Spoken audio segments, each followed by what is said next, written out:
Here we are again. Yeah, I think this is a little bit easier because at least I don't have to I can't see the There's too much light. I'm in front of my window. It might not have been smart.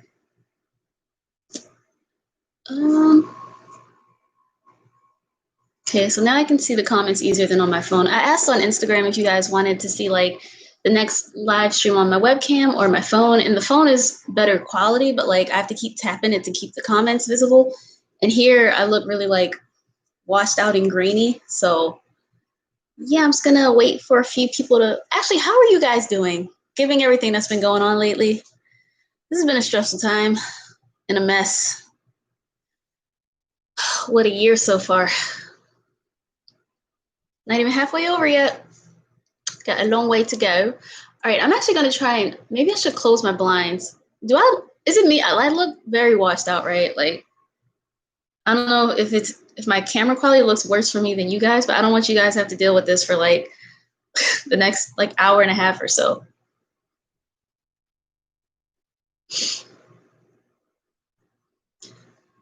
Levi Jenkins, my class is over. I can't imagine trying to be a student right now. Bruh. I couldn't imagine. All right, I think BRB, I'm gonna, maybe I should, all right, I'm gonna try and close my window a little bit. Hold on.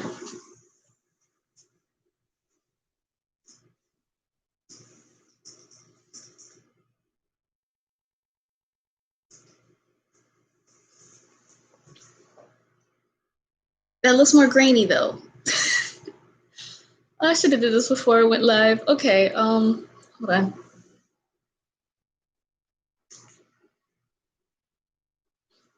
Sorry.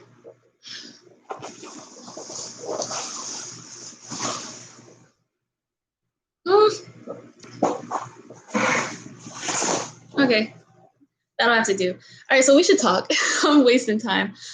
Okay,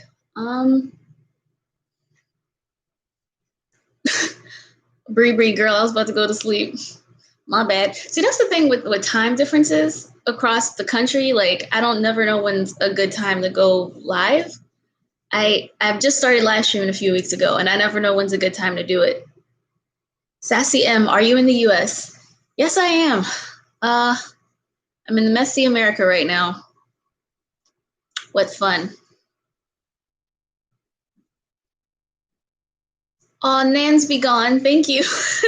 How are you holding up with everything going on? Honestly, I'm actually quite hopeful. I really do feel with everyone showing such support, it's different. It's more optimistic, if that sounds corny. I feel things might be, and like I said, this is an election year too, so I feel this is perfect timing for such a tragedy. If this happened in 2018, we'd still have to wait 2 years before we can get actual legislation passed and changed. But now that it's 2020, we are just over 4 months away from voting out some a-holes. So I'm optimistic, and my window's open. So if y'all hear that bass, I'm sorry. The lights in the back are cute. Yeah, they're cute, but they're a lot shorter than I expected them to be. So I can get some more. Yeah. And you can see the battery pack hanging on the top. I didn't know how to hide that. All right. I'm actually going to try to go longer I felt bad for only doing 40 minutes last week.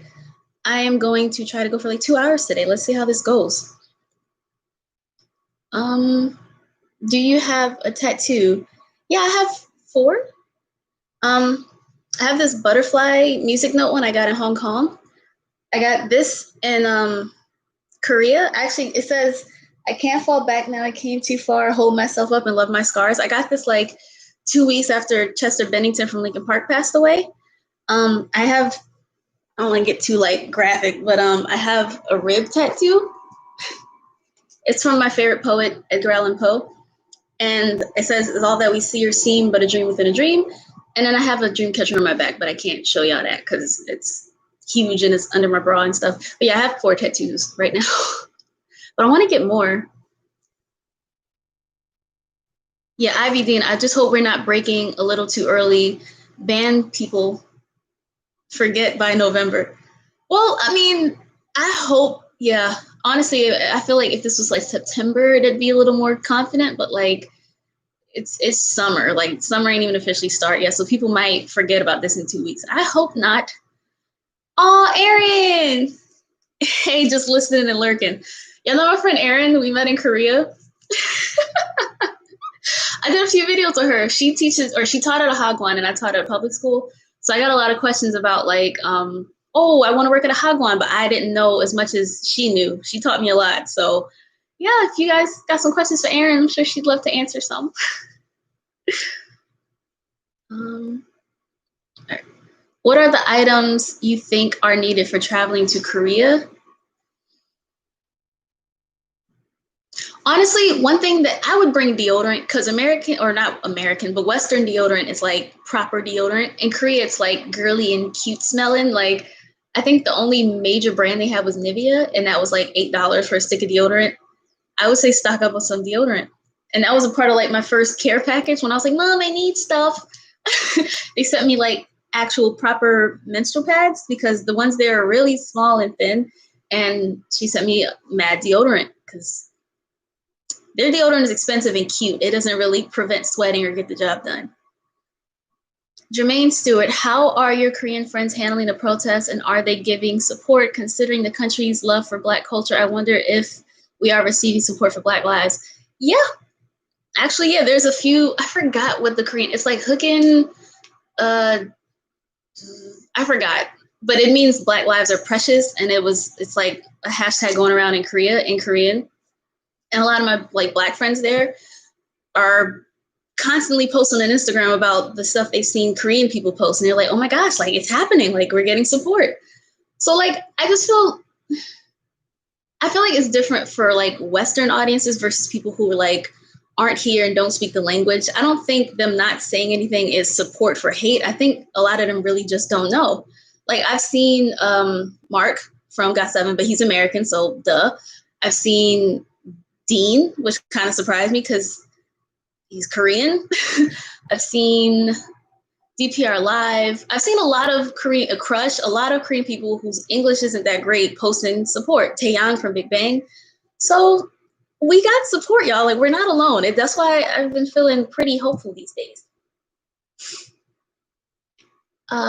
Past V Maria. Damn, your skin is glowing. Drop that skincare routine. I've done like 2 recently, I think. Yeah, I can do another one. I mean, my products change little by little because I do like to experiment with stuff, but I focus on like hyaluronic acid and vitamin C based ingredients. I'm also probably glowing because I'm so washed out by this window light, so don't give me too much credit. Danny K, did you see Logan Paul's podcast? I don't watch Logan or the other one, Jake. I don't watch them. I don't think I gain anything from watching their content. I heard he was arrested though for like some misdemeanor rioting thing. That's one thing that's pissing me off. I noticed a lot of people are like taking advantage of the protests to start looting.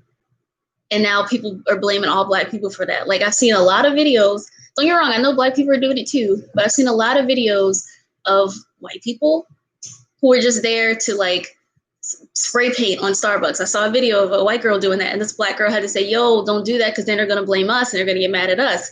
And she's like, but I'm trying to help. Like, no, it's not helping.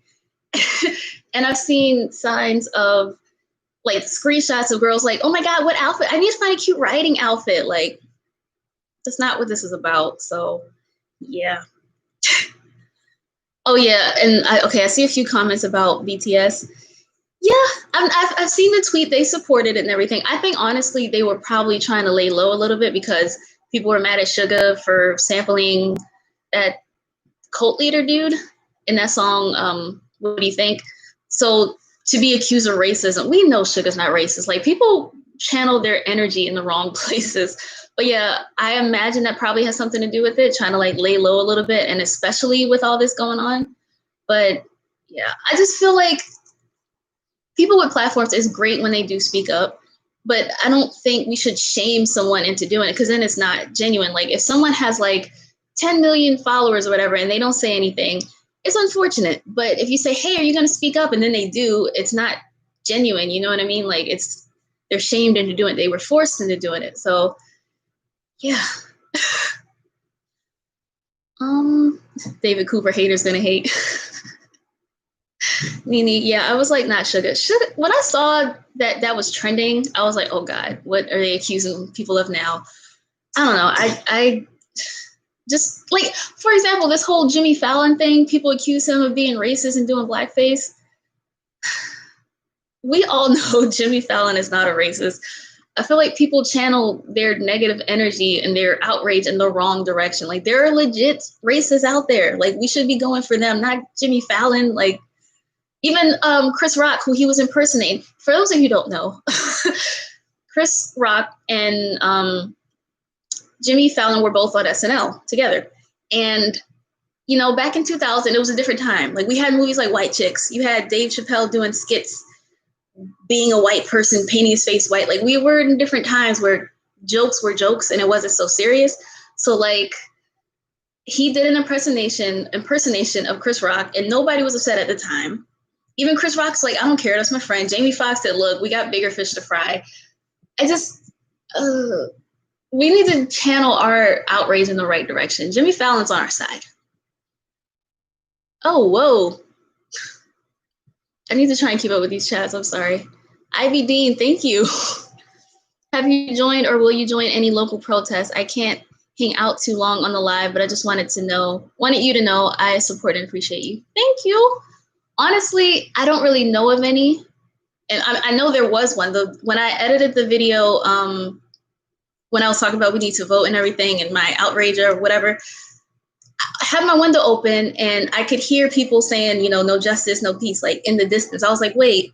So I went on Twitter and checked for my location and there was a protest going on. But I feel like I would if there wasn't a raging pandemic right now. I'm still very cautious and very fearful of that. A lot of people are wearing masks, which is great, but then cops are spraying people with tear gas, which is making people cough. So I honestly don't know of any. I don't have the means to really get to one. And I'm trying to show support in other ways. Like, I've donated. I'm trying to understand the benefits of petitions. I asked that on Instagram yesterday because I really don't know what signing petitions will do for us. I think donating, voting, and keeping awareness out there is a really good way to protest. But I don't know of any physical marches around me. I know there was one in LA, but I'm not in LA. I'm very close to LA, but LA is kind of far, like maybe 30 minutes or so.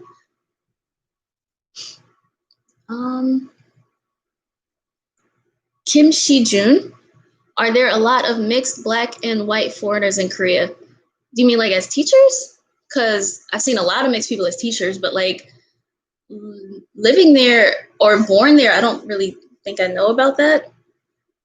But yeah, I met mad mixed people in Korea who are half Black, half white, half Korean, half Black, half Hispanic, half Black, like Bria. She's half Puerto Rican, half Black. I talk about her a lot. I'm like high-key obsessed with her. Wonder if she's gonna pop up in this chat again. Yeah, Michelle V, sorry. You can also contact your city council. I really do feel like changing the lawmakers is how we really get change, because protests and all this stuff is really great. It gets awareness out. It's an inconvenience to people, which makes them upset, which is what we need to be doing. But at the same time, none of this matters if the people in charge of making laws don't care. And right now, that is very clear that they don't really care. They're like, they'll die down, let them wear themselves out. Like, they don't care. So we need to vote for people who do. And like I said in that video I posted, you know, about how we need to vote, I know a lot of people who feel like they gave up and they feel like voting won't change anything. That's what these people want. They want you to sit back and complain, but not actually make change. So we need to prove them wrong. I am like high-key becoming like an advocate for voting. Like, I just want to see the look on his face. I'm not gonna say his name. I hate him. He's orange. I know what I'm talking about. When he realizes he lost, like, let that sink in. Like, oh, I mean, I'm sure he's gonna put up a fight. He's gonna be like, numbers are rigged. It's a conspiracy, folks.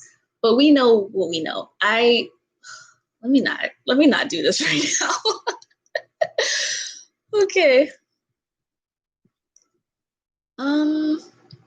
See some other comments. Oh wait, no. Aisha Na? Aisha Anna. I'm sorry, I can't read. Did you listen to Jungkook's new solo, Still With You? No, but I did see that he posted a picture with the caption Still With You. I didn't know that was like a thing over the song. I need to watch that. What? What's it about? Is it just him? Is it a video or is it like, a single that he released? That's dope. Yeah, I saw Beat Farmer. Ferguson elected the first Black female mayor. Changes are coming, people. Change is happening. I'm curious, have you guys heard about this store called Dolls Kill? I'm late. It happened like 5 days ago, but I just heard about it because I actually started to get. I'm like looking at their Instagram, like their clothes is really like edgy, and I was like, I kind of like this stuff, especially their shoes. Like I was looking for like chunky sneakers because those are like the thing right now. And apparently, a few days ago, they started to unfollow people who were posting about Black Lives Matter. And when it got called out on it, they just unfollowed everybody. And what's funny is then they wanted to post, because they were posting like support on Twitter, like supporting the police and supporting the brutality to some extent. So when they were called out on it, they're like, we see you, we hear you, we care, we were sorry, we messed up. I can't deal with this. Just Crystal B sending love from Jamaica. Thank you. I actually really want to, dude, I miss traveling. I really miss traveling. Like, it's like really depressing knowing how dangerous it is to travel right now. Levi Jenkins almost bought chunky sneakers from them too. I mean, I don't know. Like, I feel like, cancel culture and all that stuff is really severe, but I feel like in this instant, it was kind of blatant. And then they tried to cover it up. That was like a desperate PR move to be like, we care. We will buy from more Black vendors to sell in our store. Like, oh, now you care because you got called out. And then on their social, or, Social Blade is like a site where you can see people's following. Like you can see how many they gain, how many they lose on YouTube, Instagram, Twitch and stuff. So they lost like, I don't know, maybe 100,000 followers in the past few days, which they still have like 3.3 million. But yeah, it's funny. Michelle V, just get them from somewhere else. Yeah, I like Pretty Little Thing. Honestly, that's where I got this from too. I've been obsessed with them lately. That's like my favorite store. Even when I used to order from Korea, they came mad fast. I love that store so much.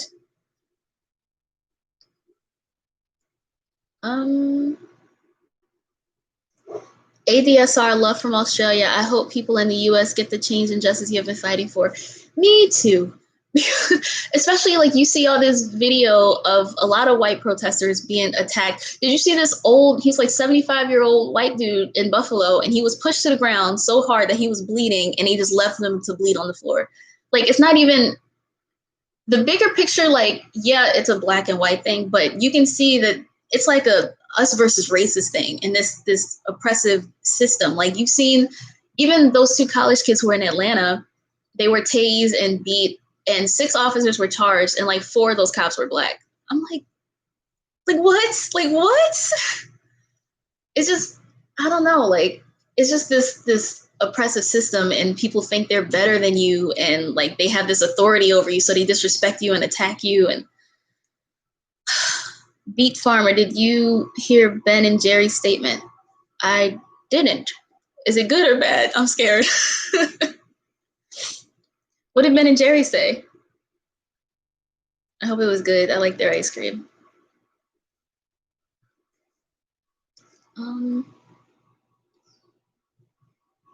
William Defis? Hi, girl. Are you in the US? If yes, are you safe? I am safe. I'm good. I'm in America. But like I said several times now, if you know who is reelected, I'm ghosting out of this country once more. I can't be here. Like, that's why, honestly, it's hard to believe it's been 4 years already, but I've been very lucky enough to spend more than half of that time not in this country. So I think it just passed by. Yeah. And did you guys hear? Oh, sorry. Oh, Mel V. Ben and Jerry's, they killed it. Okay, so they did good. Okay, y'all had me scared. You hear what Ben and Jerry said? I'm like, what they say? Okay, that's good. really called out white supremacy very strongly. That's good. That's really good. Like, I don't get me wrong, I appreciate all this positivity and all this good press, but part of me is like, is it for PR though? Like, it's a good PR move to be like, we support you guys and buy our stuff. We're relevant. We're support. You know, like, it's hard to tell, but either way, I appreciate it. Anna H, I saw a video of protesters in Seattle getting thrown at with flash bombs from police. What the fuck? Yeah. I remember there was like a 10-year-old girl who got maced in the face in Seattle by police. There was a girl, I think in Ohio, who was sprayed with like the gas, and it caused her to have an asthma attack, and she passed away. They're killing, like, do you guys know Seth Meyers? He does, or he used to be on SNL, and now he has like the Late Show with Seth Meyers. He made a really good statement, which is like an obvious one, but like he said it. He said, police can't even get through protests about police brutality without committing more police brutality. Like, you would think if there was any time that police would chill and dial it back, it'd be now. But instead, they're giving us more evidence against them, like justifying everything that's going on. Like, you would think they'd be like, all right, guys, let's let them have it out. Let's not be violent. Nope, nothing stops it, I guess. Yeah. Ivy Dean, well, it's better than the NFL and Drew Brees. Dude, I was very disappointed by Drew Brees. If for those of you who don't know, I'm actually a very huge football fan. The NFL football, I know that's a very controversial organization, but they're the only sport that I actively watch. I don't really get into basketball, soccer, volleyball, baseball. I am a diehard Baltimore Ravens fan. And I don't necessarily like the Saints or anything, but like hearing Drew Brees come out and say that was very unexpected because he seemed like one of the woke ones. And I was wrong. I didn't even know. Like, there's pictures of him with you know who and Melania. And I'm like, wait, no, come on, dude. But yeah, for those of y'all who don't know, he was asked about Colin Kaepernick and the knee during the national anthem. And he said, well, I have a grandfather and a father who fought for the rights. And I feel like it's disrespectful. And I cannot in any way condone disrespect to the flag. Drew, my guy. See, when I don't know, like when I hear people talk about the flag and the knee thing, saying that's so disrespectful to the country, shut up and play, it really pisses me off because people like to hijack a situation to avoid talking about an uncomfortable situation. That had nothing to do with disrespecting the flag. Like, oh my God. And then that Laura Ingraham girl on Fox, the Karen on Fox, one of the Karens on Fox, she told LeBron to shut up and play, but then she told Drew Brees, he has the right to an opinion. They're both athletes and they voice their opinions on police brutality. Only one is allowed to have the right, though. Got it. I could literally go on and on about this, and y'all gonna get mad. John Jungkook, hey, I said, yo, that name, I was like, he is not in my live stream right now. Oh, man. Yeah, I see a few people talking about the knee thing. Like, I just feel like people who really think he was disrespecting the flag, the best analogy I ever saw is it's really like thinking Rosa Parks just hated buses. Like, it was not about the bus. It was about the system that was in place to keep her in the back of the bus. I'm sorry. I don't want to rant. Like, I want to talk to you guys. It's supposed to be a Q&A, and I'm just ranting. I am so sorry. All right, guys, got any questions for me? Because I don't want to rant. I don't want this to be that video.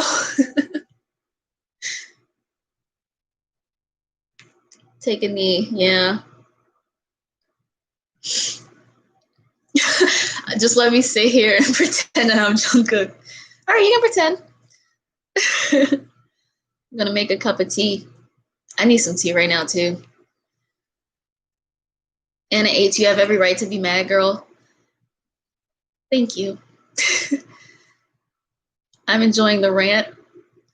Yeah, I just honestly, like, I wanted to like talk with you guys. I don't want to just like talk at you, you know. Sorry, Kay, do you drink flavored teas? Honestly, I think the only tea I actively seek out is green tea, nokcha. For those of you who want to, nokcha is green tea in Korean. Fun fact. I love green tea. I drink it as often as possible. But if you guys got any tea recommendations, I'm all here for it. Everybody loves some tea. Jojo, how fluent are you in Korean? I'm not very fluent at all. Like my vocabulary, I know many Korean words. It's just the sentences I'm getting better at, but sentences are really hard for me to make just because the sentence structure is so backwards from English. It's really difficult. And then when I speak Korean to Koreans, and even when I tell them I can't speak Korean, they think I can speak Korean, and I'm just looking at them like, I'm gonna go because I don't know what you're saying to me. Ooh, lemon ginger. I do love ginger. I started going to the gym back in like January. It's supposed to be like a New Year's resolution thing with me and my mom, and then the gym's closed. But I used to make these really good ginger smoothies afterwards. I'm obsessed with ginger. Ugh, I gotta try lemon ginger tea. Actually, a fun fact about some ginger tea. There was this fun story time. Let's get into a story time. This is like, yeah, okay, yeah. Let me give you a little story time. Let me let y'all rack up some questions, and I will tell you guys a little quick story time. I ended up late for work the next day, and oh my, okay. So me and my friend, this was like late 2017. Me and my friends were out in Hongdae, being irresponsible, and I don't know what it was. I think I had never had a lemon drop before, and it tasted so sweet. It didn't seem like it was as strong as it was. So we club in, Ichima, whoo, like we're getting lit. So I'm just chugging these back, and it hit me all at once. Usually when I go out drinking with my friends, I'm that friend that I'm like the mom, not the mom, but I'm one of the more, like, I'm like a caretaker. Like, I'm like, oh, don't do that. Come on, you've had enough. Let's get you some water. Like, that's usually me. I'm not used to having to be taken care of. This is the only night where I went out and I don't fully remember how I got back home. I went out with my friend Raylene, Zoe, and Carolina. And then they had this guy friend. I forgot his name. But he ended up becoming one of my friend's boyfriends later. Yeah, so I don't remember how we got back. I just remember the next day, early that morning, we had to check out of our guest house because I didn't live in Seoul. I visited frequently on the weekends. And it was a Sunday. I'm used to checking out on a Sunday so I can teach and work on Monday. So I woke up on the kitchen table, just like, I was sitting there like at the desk, just sitting there just like, and I woke up with a roaring headache. I was just like, wait, when did I get back? Like, I thought I'd still be in the club. And this was maybe like 10 in the morning. I had a flight at like 3 p.m., something like that, to go back to Jeju. So my friend, like, I'm hungover. It doesn't take a lot for me to feel sick from drinking alcohol, but I very, very rarely hungover. So my friend was like, you should drink some ginger tea. And I was like, okay, I'll try some ginger tea. As soon as I had ginger tea, I threw up. She was like, you got to get all the toxins out. It's good for you. It's going to help you. So I'm sitting there like, glasses, hoodie, like don't want to be bothered. And then I get to the airport and they tell me that all flights to Jeju are canceled. So I am stuck in Seoul and I have work in the morning. So I was like, wait, why are they canceled? They told me, but I don't remember. They said something about some sort of weather condition. So I had to like book a guest house near the airport so I could just get the first flight to Jeju, which was at like 6 a.m. Mind you, I had to work. I had class at 9 a.m. Whew. So when my mentor teacher asked me like what happened and where are you, I just told her, oh, traffic's really bad. I'm so sorry. So some miracle, I only ended up missing like 30 minutes of class. Like, I don't know how I got there that fast. Like my flight was at like 6 or 6:20. The flights from Seoul to Jeju are really only like 50 minutes, if that, sometimes like 45. So as soon as I land, I get a taxi to the bus stop, and then the bus stop straight to school. Mind you, I'm still in this hoodie that probably smells like soju. I'm like still hungover and sick, yo. So then when the kids like, teacher, are you okay? I said, teacher has a headache. And I was like, today we can watch movie. And they're like, yay! I was like, all right, movie day. I was like, but remember what you watch because I'm going to ask you questions about the movie. So I'm just like laying there trying to recover. Dude, I don't know why the ginger tea made me think of that. Yeah. All right, let's do some more of these questions. Naomi, which country would you like to move to next? Would you love to move to next? I told you I can't read. As far as moving, I really don't know. Like, I definitely want to visit all of them, but I could see myself maybe living in Japan. I could go for Japan maybe. Um, or maybe back to Korea, actually. I don't know. Like, I don't really know where I'd love to move to. I definitely want to visit a lot of countries, though. Um, William Defris, do you have Latinos friends? I have some who are half. I actually don't know that many Hispanic people or Latinos. Um, and I know people that I suspect are, but I've never really asked about like their heritage. I know my friend Tanya. She's in Korea. She's Mexican. Um, yeah, she lives in LA, but she's been in Seoul for like 2 years now, I think. Because even when I met them, like the end of or fall 2018, they had just got there. Like she was only there since like May or something, and she loves it. See, that's the thing. A lot of y'all don't get it. Like when you go to Korea to be a teacher, you end up staying longer than you plan to. Like there's some people who like have to go back because like family obligations, work, their home, school, things like that. But like if you don't really have those things kind of like tying you back home, you end up staying in Korea longer than you thought. My friend Bria, I think she was only supposed to be there for like a year. She's going into like her second or third year now. I was only supposed to be there for 6 months. I stayed for 2 years. It just has this way of like pulling you in and it don't let go. Sammy, do people in Korea get rowdy when they drink like we do in the US? Yeah, for sure.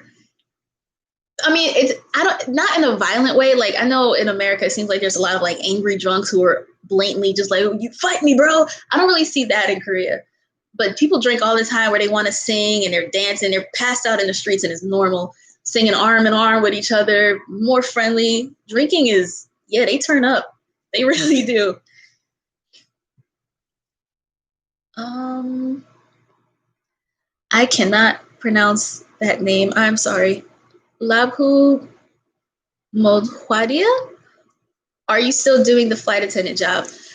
Y'all, I literally picked the worst time to try and be a flight attendant. I was given my conditional job offer July 11th. It is now June. And because of Boeing MAX 737 jet issues, those training has been delayed. And then coronavirus delayed it until either the end of this year or early next year. I haven't gotten any emails saying no thanks anymore. Like the last thing I heard was in March, and they said that they're going to push training back to the end of this year, early next year. So as of now, yeah. But honestly, like I said, if you know who's elected again, I'm probably just going to leave the country again. I wish I could read. I really don't mean to offend anybody. I can't read. I'm sorry. Lanesia Coots, was it difficult moving to Korea? Not as hard as I thought it would be. Like I think I've said this before, but like I expected to be like all emotional, leaving everything I knew behind in America to go to a country I've never been to and I've only seen on TV or YouTube. And I thought I would cry when my mom dropped me off at the airport. I did not shed a tear. I was so ready. It's just something I wanted so bad. So I went for it. I was like, hey, Korea. Like as soon as I could see like, part of the peninsula from the plane, I was just like, yo, like I cannot believe I'm here. And if you go as a teacher, they really do set everything up for you. Your housing, your economic situation, your immigration situation, everything is like set up for you. It's very easy once you get accepted to be a teacher. Levi Jenkins, illiterate queen. Yes, illiterate me queen, I am.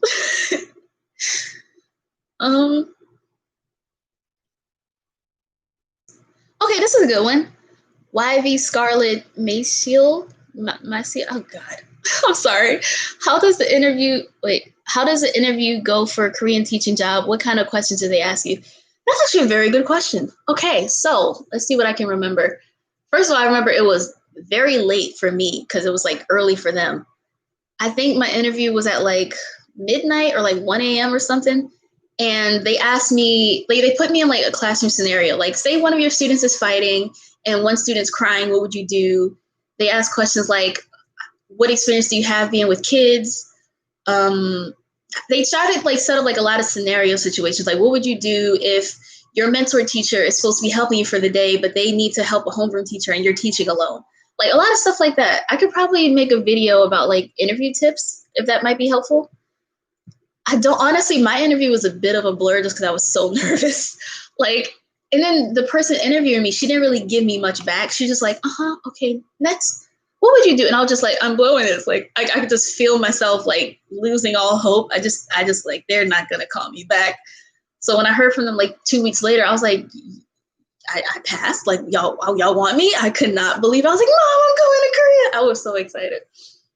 So yeah, like it's mostly like scenario type of situations. Or like, what would you do if like behavioral coming up with, or like, how would you react to an angry at mom or an upset mom with her student? Things like that. It's a very, very scenario based.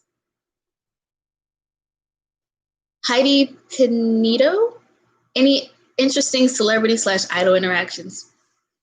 Almost met Dean, but no, I've never met anybody. I've been to a few shows. I could have reached out and touched Dean if I wanted to, but I didn't want to be a pervert at a show. Yeah, I've never met anybody famous, like not like an idol. I've seen them like in the distance a few times, like outside of JYP, a concert event. One time in Gangnam, I didn't know who he was, but people were gathered around him and he was just shopping. I was just like, who is he? And everybody's like, oh, it's okay. No, think of you. Whoa. And I was just like, who's that? Like, I didn't know who he was, but like you see it, not as often as you would think though. Yeah, not me. Melvie, what is the first thing that made you interested in Korean culture? I think the food is what I got into first. I had kimchi jjigae, and I was like, wait, what is kimchi? And it kind of got me interested. And it's weird. I remember this is kind of like a weird start to like actually doing research about Korea. So don't judge me, please don't judge me. So this was like, first back in 2010, I accidentally found a K-pop song. I was on YouTube listening to like Airplanes by B.O.B. and Hayley Williams. Can we pretend that airplanes and not? And for some reason, the very next recommendation was a song called Without You by 2PM. And all that was in English. So I had no reason to suspect it to not be in English. And it was Korean. And I was like, I kind of like this song. I don't know what they're saying, but I like it. So that was my first time with K-pop, like 2010. But I didn't do any sort of research into Korea until like 2014. Again, please don't judge me. I started watching The Walking Dead. Like I didn't get into that show until 2014. And I really liked Glenn.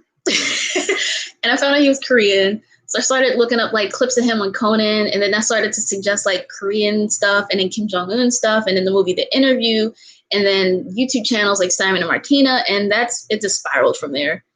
Yeah, it pretty much started with The Walking Dead though. Pass V Maria, which has been your favorite concert experience? Again, I'm not really a concert person, but of the few that I've gone to, I was just very happy to see DPR live actually. It wasn't really a concert. Like he performed at this pool party it was like I made a vlog about it. I forgot the name of it. Matt Holick. Matt Holick had like a pool party and they had people perform and he was one of it. It was just mad chill when he performed Jasmine. Everybody was vibing. Like I think that was probably my favorite like performance.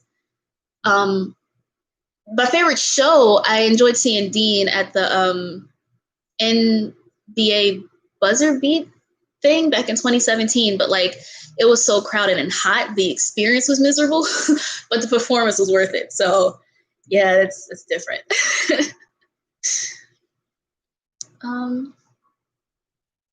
Do you have the Korean media app Weverse?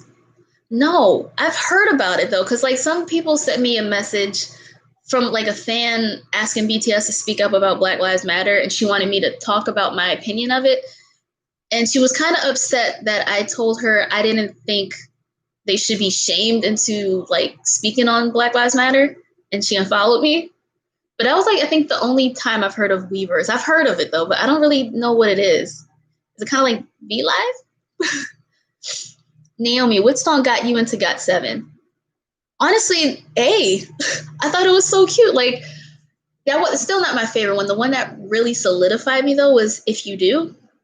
네가 하면 다만도 말이 돼. 네가 하면 나니. I love that song so much. But A was the first one I heard where I was like, I like this group. But when I heard If You Do, I was like, I really like this group. Like you can hear the plane. Sorry, if you can. I really like groups that are like like R&B hip hop based. Like I'm not too into like the bubblegum pop cutesy sounding K-pop. But yeah, A is a bop. Yeah, A, that song is so cute. A. And then I remember I was tripping because I was like, they had one random black dude in the video. And I was like, oh, because, you know, this is 2014, so I wasn't too used to seeing that. But, yeah, I thought that was pretty dope.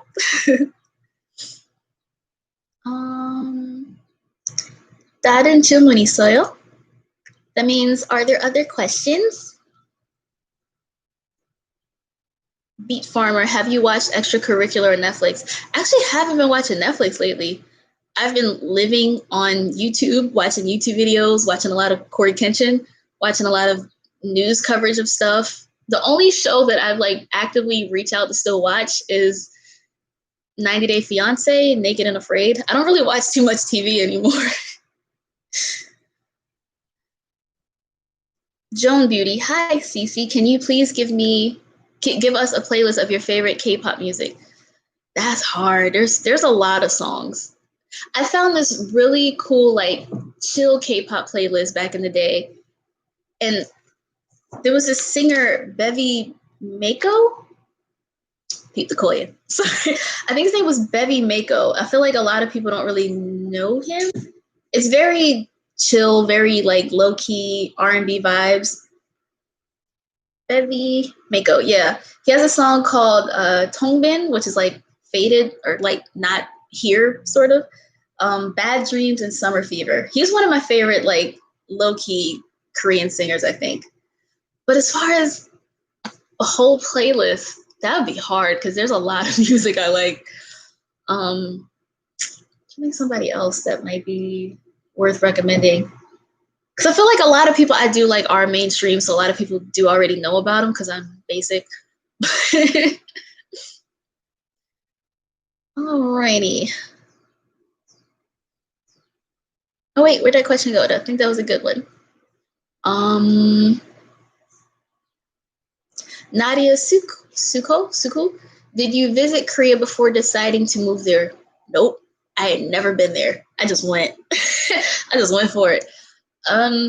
Yeah, no, I the only thing I did to like before I went to Korea, I tried to like familiarize myself with like social or like what's the word I'm looking for? Like entertainment aspects, like watch a lot of popular Korean movies and dramas. So like I could talk with other people like, oh, I've seen this movie, it was great, and start a conversation that way. But yeah, I've never been. I just went. I just YOLO.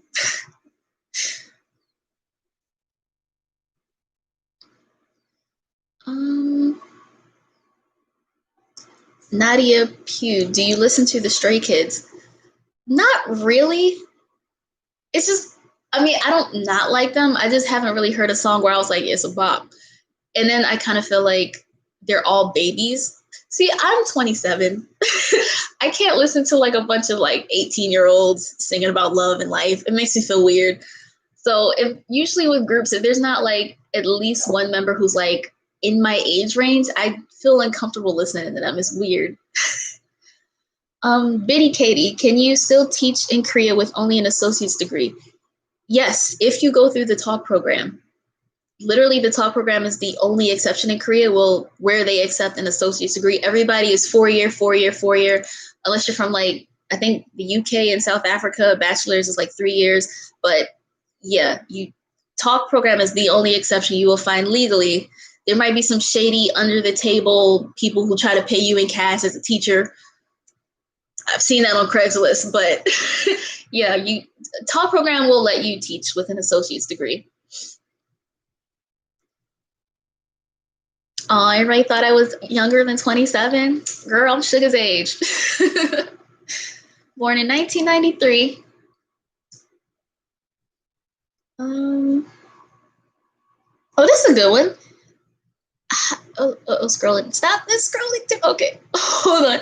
Heidi Panito, from your experience, what are Korean small talk? Wait, from your experience, are Korean small talk kind of people? No. If you try to make small talk, oh, now she 좋아요, and they'll look at you like, are you talking to me? Like, the weather's nice, the weather's good. They'll look at me like, and then go back to their phone. Like usually you can't really just start a random conversation using small talk with a Korean person because they'll look at you like, 너무 이상해, 사람이야. You don't really just talk to random Korean people. Small talk's not really a thing unless it's like forced when you're coworkers and you're like, oh, this kid's cute, right? But other than that, small talk's not really a thing.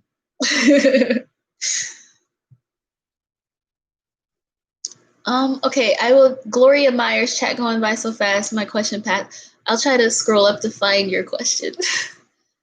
Gloria.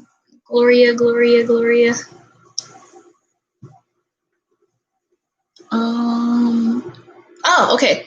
Did you see the so-called president do a photo op in front of a church after tear gassing some peaceful protesters holding up a Bible upside down? Bro, he held that book like it was, he was just like, is this right? Is this what you do with this? I don't know what the Bible is. Dude.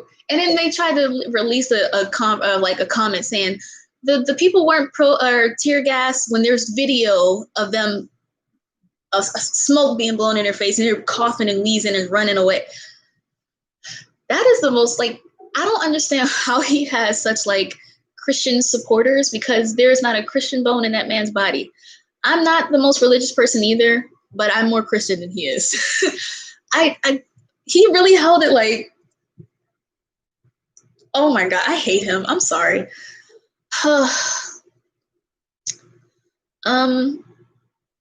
Yeah. Okay, I can't read your name. I'm sorry. Do Korean boys like foreign girls with black skin? Please answer. I think some do.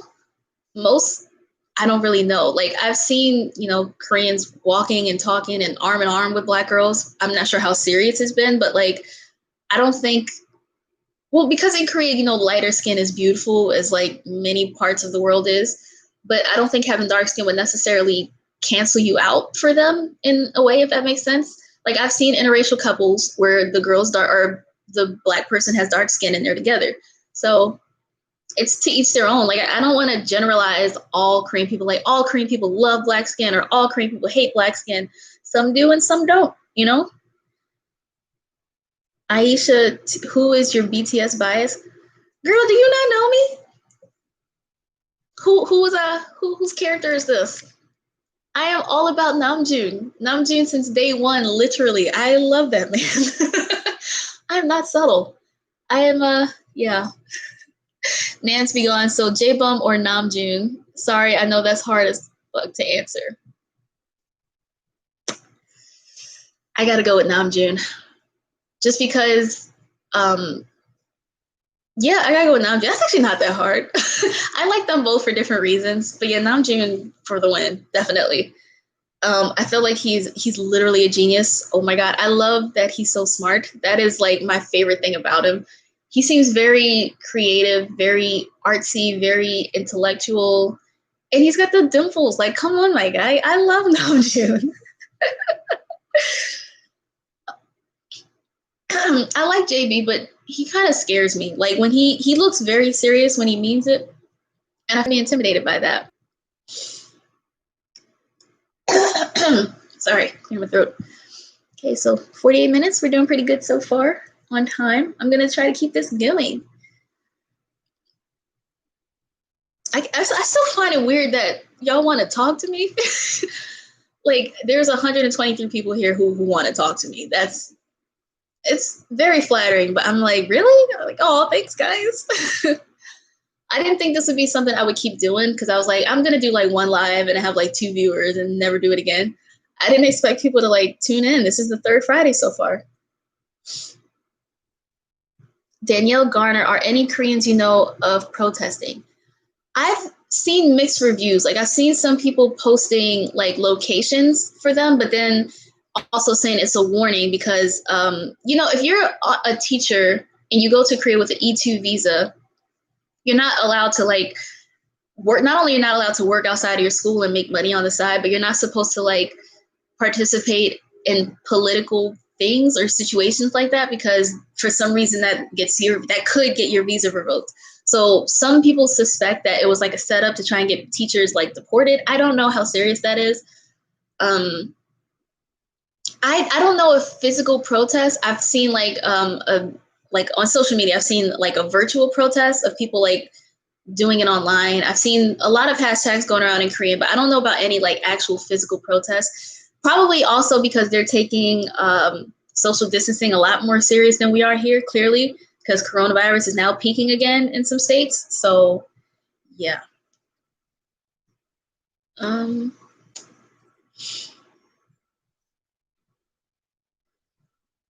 Soda Sunny 8595 Shine. That's a name.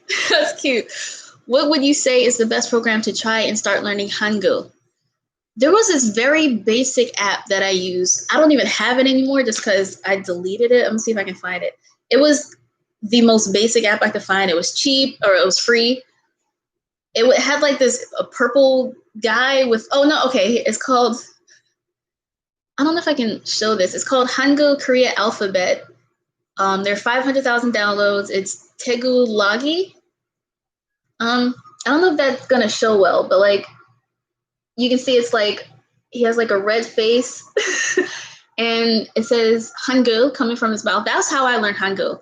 And it literally took me like a week. Hangul is really easy, guys. Like it's not like trying to learn the many writing systems in Japan or China. Hangul is really easy.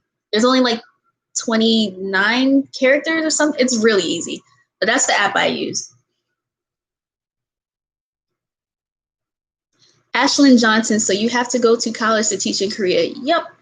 You do have to keep in mind, like you don't want to just because you're a native English speaker, that's not enough to qualify you to teach people's whole children. Like they're real children, you know, like they're paying for hagwons sometimes, I think. Yeah, usually.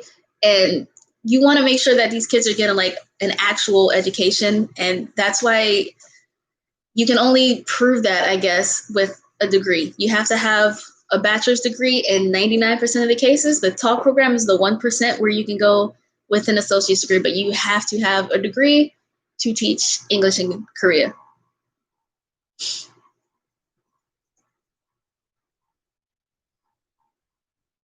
Past V Maria, have you been in Europe? No. I was supposed to go for my birthday this year, but Corona said no, guys. I was supposed to go to London for my birthday. But yeah, I've never been. I desperately want to go. Like, I think that's another reason why Korea seemed kind of old to me because it was all I knew every day. So I was like, I need to go to another place, see a new country, and then maybe I'll go back. So that was supposed to be my escape, and then it didn't happen.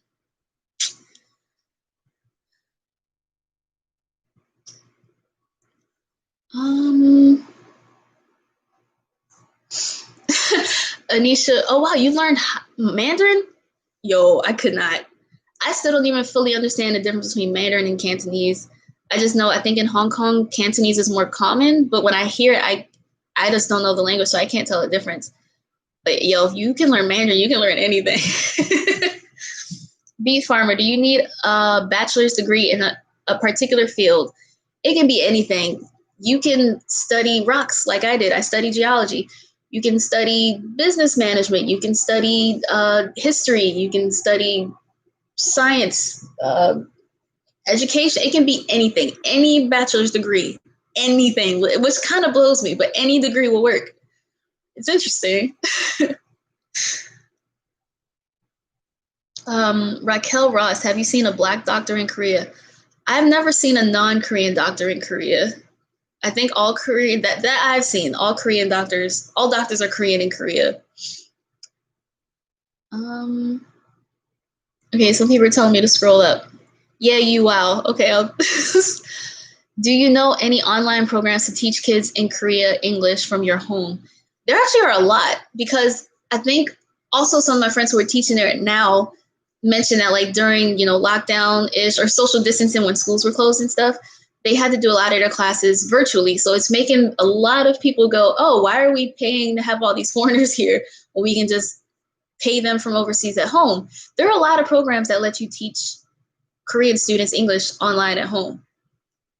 Many. I don't know of any because I've never applied or tried to do it, but yeah, there are many, many, many, many.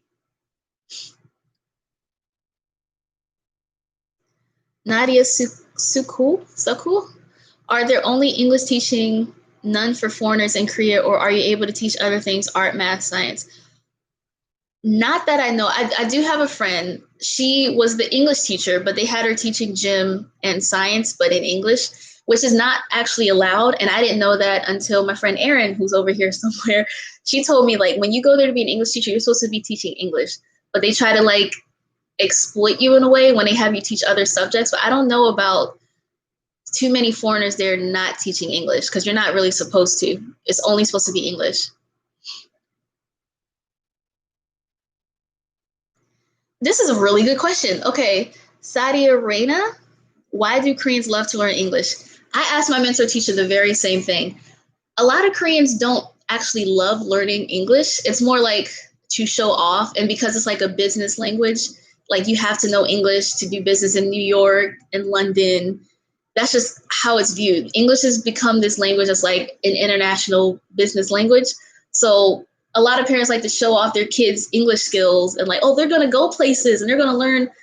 They know English. They're gonna go places. They're gonna be very powerful. They're gonna be very strong and successful. Yeah, a lot of my kids like you. It's really. I'm sorry, I'm rambling. It's actually really common for people to get really good at English, take their English exams or like their I forgot what it's called. It begins with a T, I think. It's like some sort of English proficiency exam, and then they forget all their English.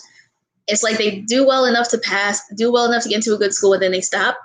Or because they plan to be in business, they have to know English because it's a business language. That's what my mentor teacher told me. But I was very curious about that too. I'm like, why is there such a demand for English teachers?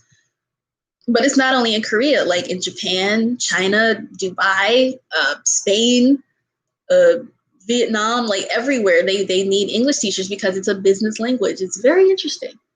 Yes, the Kayla Warren, thank you. TOEFL. Yeah. I knew it began with a T though. I forgot what it was called. But yeah.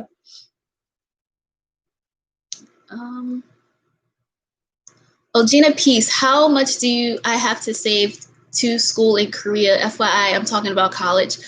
Honestly, I don't know, but I do know that it's probably cheaper than school in America. I'm not sure where you're from, but I paid more for an American education than I would have paid if I went to study in Korea, which I didn't know until I made that video a few months ago about being a student in Korea. I'm like, what? In my mind, I'm thinking it's gonna be like $50,000. I paid 20 grand a semester, and they paid a little less than me, but because their dorm costs more. It's like kind of like being an out-of-state student over there, which I was here, so that's why it cost me money. But I'm not sure how much you would have to save personally because I don't know, like, if you plan to find a part-time job while you'd be in Korea, or I don't really know. Like, I just know it's very affordable. Schooling is pretty affordable there because there's a lot of schools like Yonsei University that like want foreigners to come there. I wish I knew that. I really do. Okay, John Jungkook, can you scroll up? Okay, I will try. um. Okay, I'm writing this for the fourth time. How tall are people in general? I'm 5'8" and don't want to stand out. Honestly, I think Koreans are pretty tall. I mean, I'm only 5'4", and I found myself looking up at people most of the time. So I think as being 5'8", you might be a little taller than the girls, but like on average with a lot of the guys, if that makes sense. Yeah. I was like looking up most of the time at people, but I'm short, so.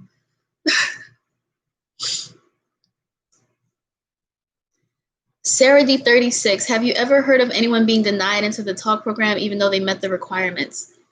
I got in my own head because when I first found out about the program, I like looked up other people talking about it and applying to it.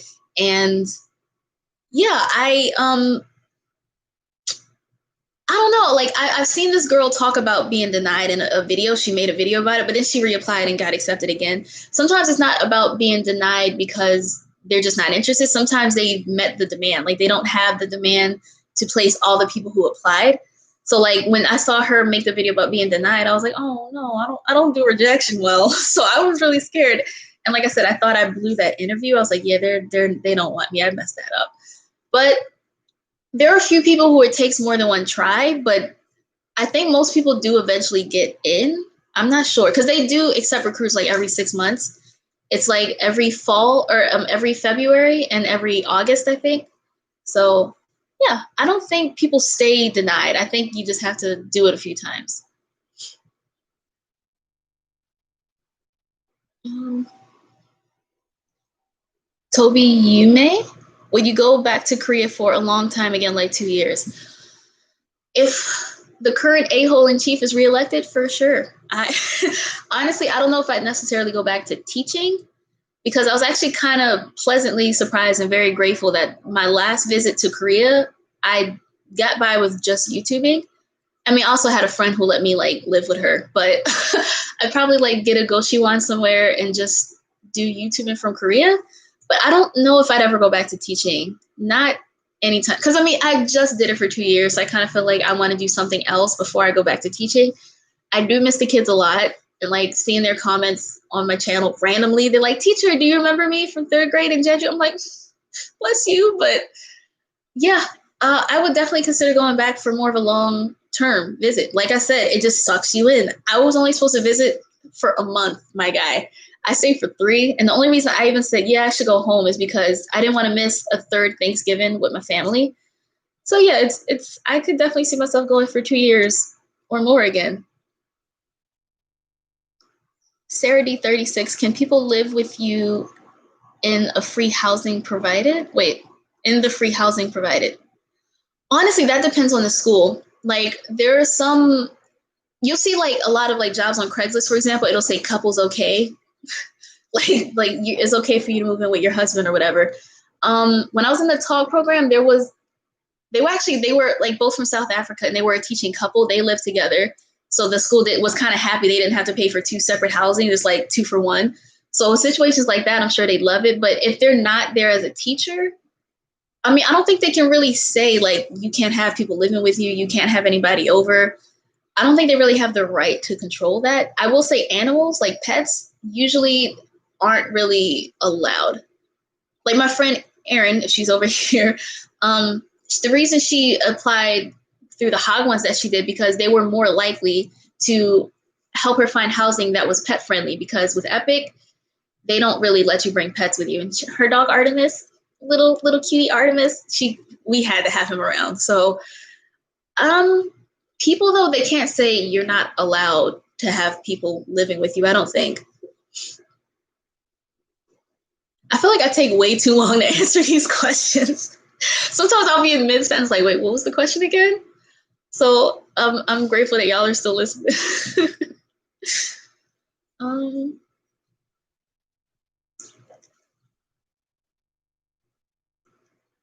Kimchi June, have you seen Koreans with severe acne? And if so, how do they react to other Koreans or foreigners having it in general?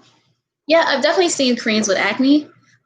Those are usually the days where you see people, especially wearing like their masks to cover up like a pimple on their chin, or they have like those little like skin tone band-aids that they put on. But yeah, acne is not like immune in Korea. It's still a thing there. But I don't think anybody stares or points or cares really, because like everybody goes through it. But yeah, I've definitely seen Koreans with acne and bad skin.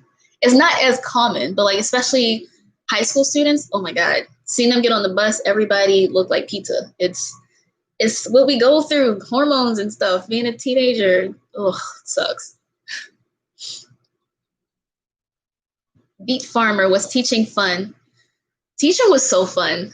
Honestly, like I really advocate for the talk program in particular, just because like when I think about not all the money, but the comfortable money I was making for all I had to do, I'm like, wait, really? That's it? Like I made 1.6 million won a month for playing with kids essentially and teaching them English along the way. You know what I mean? Like I didn't want to I didn't want to add too much stress to their lives. I didn't want to we have a test on Friday. Like I was trying to be more like the laid back, they're more receptive if it's like a game, you know what I mean? And like they would get so happy with my chew and stickers. Like I have very fond memories of teaching. Like there's a lot of times where I sit here and I'm like, wow, I survived as a teacher in Korea for 2 years with no teaching experience. I had never taught a day in my life. I really thought I was going to get there, enjoy Korea for like a month and be fired. I was like, y'all want me to extend? Like that was the reason I extended the first time. My mentor teacher and the principal asked me if I was interested in extending. I was like, are you sure you want that? And I extended. I have very, very fond memories of teaching in Korea. Oh, this is a good one. Naomi, do many Koreans have tattoos? You are starting to see it more and more often, especially in like Hongdae. You'll see like the bartenders with their sleeves rolled up and they got random tattoos on their forearms, on their necks. Tattoos are becoming really common. They're not the taboo thing they used to be. Like when I used to watch a lot of the Eat Your Kimchi videos, they used to say tattoos were like associated with gang activity.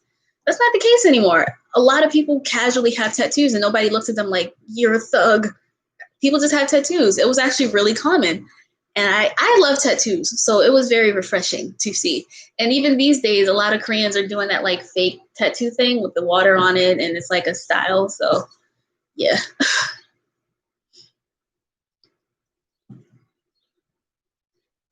Justina K, can you tell us about your Korean learning journey? Okay. Forget just a little bit. Sorry. All right. My Korean learning journey started with that Hangul app that I just showed you guys because after watching a few dramas, I was like, I kind of want to learn this. So I looked up like how to learn Hangul and saw a ton of apps. There's a ton of like paid stuff. I will tell you, I've never spent 1 penny in my Korean learning so far. I've done everything for free. So like apps like Hello Talk, Memrise, the Hangul one, and watching like YouTube videos. And there's also this channel called, or it's like this page called Teach Me Korean, not Talk to Me in Korean, because that one I think you have to pay for after a while. Let me see if I can find it. But I didn't want to spend money learning Korean. There's like literally this whole page about learning how to study Korean.com. There's this whole page, this dude has a whole unit. And when I first started learning, he didn't have videos that went with each lesson. Now he has videos that go along with each lesson. And you can break it down by unit. This is what it looks like on like the homepage. If I can, it's how to study Korean. This guy is brilliant. All this is totally free. You can buy a book. I didn't spend money on a book. But yeah, so every night, especially when I was like, I'm going to Korea, I'm going to actively pursue going to Korea. Every night I would, try to learn more words and try to practice simple sentences and like, sorry, there's a dog. Try to practice like different politeness levels and conjugations of sorts. But yeah, I didn't really get to speak it with Korean people too often because when you're a teacher, they encourage you to not speak Korean. They want these kids to think the only way to communicate with you is in straight up English. So I didn't really get to use it with people except like taxi drivers because they would always ask me if I was from the Philippines or Vietnam. They'd be like, 안녕하세요. 혹시 베트남 사람이에요? And I'm like, Vietnam? No, 미국. 미국아. I never really got to speak it with people. But learning everything was pretty much on my phone through Memrise, How to Study Korean, Hello Talk, and that Hangul app. Those are like the main 4 things I use. And I also, this is like the dorky part, I used to listen, to dramas, and that's how you learn a lot of like common phrases and you see how it's like translated. I would also go on YouTube, and there's like a lot of channels who have like they'll have a K-pop song, but they'll have it, how they highlight certain parts, certain members as they sing it. So it would be like the Romanized version, the English translation, and the Korean version. So I would write down the Korean lyrics and like practice that and memorize that. And that helped me practice writing, understand translation a little bit. Yeah, that's pretty much what I did. Long story short.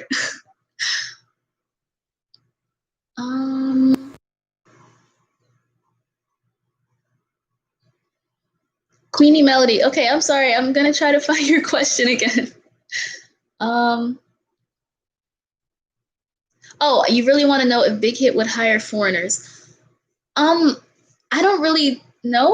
I don't see why they would. I feel like I get a lot of questions about people talking about wanting to be idols in Korea. I just feel like as long as you know Korean and you're like fluent, then I'm sure they would have no discrimination against you or anything. Like JYP, they constantly have foreigners. Like they have people from Thailand and Japan and everything. I've only heard of like one potential Black K-pop singer. I'm not sure how her Korean is, but I don't really see why a company would say no. I don't really know though. I was just a teacher. Yeah, Jenny Fraser, those lyric videos, they are very helpful. When you like hear the song and you can practice your pronunciation, singing along to the song and everything. Toby Yumi, so how would you rate your Korean? On a scale of 1 to 10, I'm only gonna give myself like a 4, maybe a 6. I'm not that good at Korean. I'm not really good at listening because when people speak too fast, I get lost easily.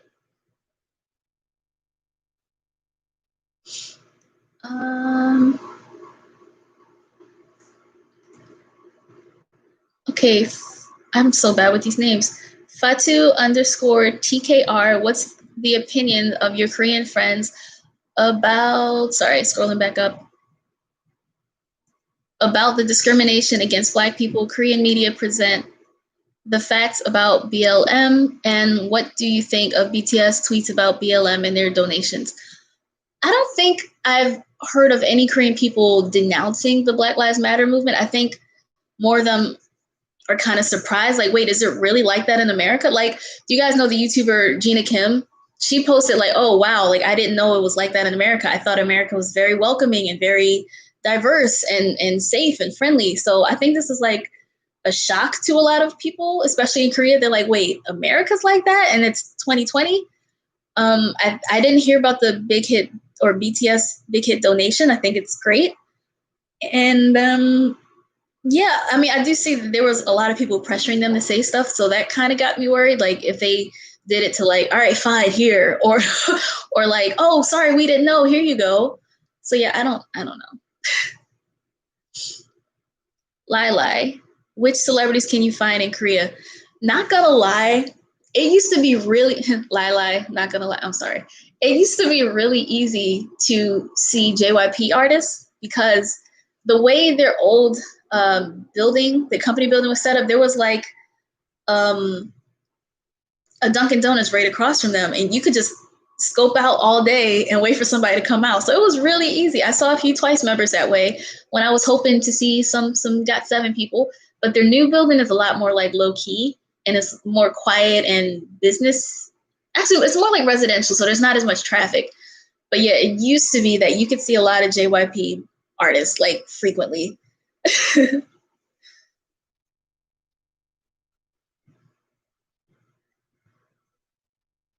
Mm. Oh, thank you. Nalia Seal, not a question, but I really love your streams. Thank you. I still feel awkward doing this. I hope this awkwardness will go away. I'm like, I can't understand how people want to hear me just baffle for like an hour and 12 minutes so far. But thank you. I'm gonna try and get some more questions because they do kind of pop up fast, like all at once. Oh, Pass V Marie. Pass V Marie. I don't know why I keep saying that wrong. Your favorite Korean drama? I kind of hate to say this given the controversy that surrounded the lead actor in it. The first drama that I saw that like I was like, yo, that was really good was this one called Inspiring Generation back in like 2014. And it had that guy from Boys Over Flowers and SS 001 or whatever, Kim Hyung Jung, who like beat his girlfriend and all that fallout. But I loved that drama. It was so good. I like more actiony based dramas. I'm not like a romance type of person. Like I think one of my second favorite ones was K2 with what's his name? Ji Chang-wook. Yo, that's my dude. I love him. So I like more like action based ones. After a while, the romance ones seem repetitive. There's always a love triangle. There's always someone who falls ill to some mysterious illness and they get rushed to the hospital and it looks like they're gonna die and then they're fine. I don't know. I don't really get into dramas anymore. But yeah, I like Inspiring Generation a lot. And I hate that I liked it so much given what a loser the main actor turned out to be. The real Nicole, oh my God, I didn't know he did. Yeah, girl, that was like major news. I had just finished it and I was like, yo, that was good. I want to look up more stuff he was in. And then that came out. I was like, oh, like, no. Yeah, that's unfortunate. Amanka Lucian skincare tips. It's weird. Like I know a lot of people spend a ton of money on all these miracle treatments that promise to do all this stuff. For me, witch hazel has been like revolutionary in my skincare routine. I wash my face and I exfoliate like twice a week. Some people say that's too much. It's enough for me. And then I use witch hazel with a cotton pad every day. And then I put on my serum and then my moisturizer. And if my skin's like particularly oily, then I'll like I have this Jeju volcanic mask that like helps absorb the extra oils and stuff. But witch hazel is like my favorite thing. Absolutely my favorite thing. I use it twice a day. I'd use it more if I could. Even when my skin feels clean and I know I scrubbed, I take that cotton pad and there's still some brown, some dirt and oil and stuff. It's amazing. Devil's Brad, how do you feel about tattoos? I love tattoos. There are certain places I don't like them. Like, I don't think I'll ever trust a person who gets a face tattoo.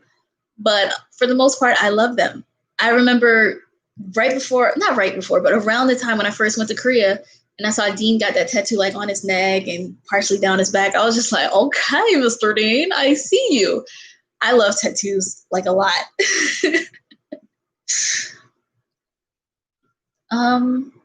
Amelia Valencia, do you still live in Korea? No, I might be back soon if you know who's elected. And the reason I'm here is because I really want to be a flight attendant. I've been waiting on that. But if something happens where that doesn't work out, then I'll probably just end up going back because I felt safe there. I felt comfortable. I was just ready for a change, something unfamiliar. So I might go back soon. I'm definitely going to be back at some point this year. I just don't know when it'll be safe to travel again. But yeah. Bunmi Oladel. I didn't like the face tattoos until V in the On music video. But they're not real. Like, you know he can take that off. And he's an entertainer. But like, I feel like when I see a person with a face tattoo, like in real life, they don't care about like getting a real job. You know what I mean? Unless you're like a tattoo artist or you're an entertainer and you don't have to worry about that. But I don't like face tattoos. Aishana 2, what's the chances of meeting BTS? Unless you go to a fan meeting, probably 0. They blew up. Like, they are just untouchable at this point. It's like royalty. It's like trying to meet the king or the queen. Like, it's just not going to happen unless you see them at a concert, go to the high touch or a fan meeting. Probably not. Oh, that's a good question. Godiva Princess, are foreigners allowed to drive in Korea? Yes, you can get your license. I've only known a few people who did this. One guy I knew used to drive a motorcycle around, so he didn't have to be on the bus. There's another YouTuber, it's Kimmy. She drives frequently in Jeju. Yeah, you're allowed to drive. You just have to, get your license and everything, have your right citizenship and stuff in order.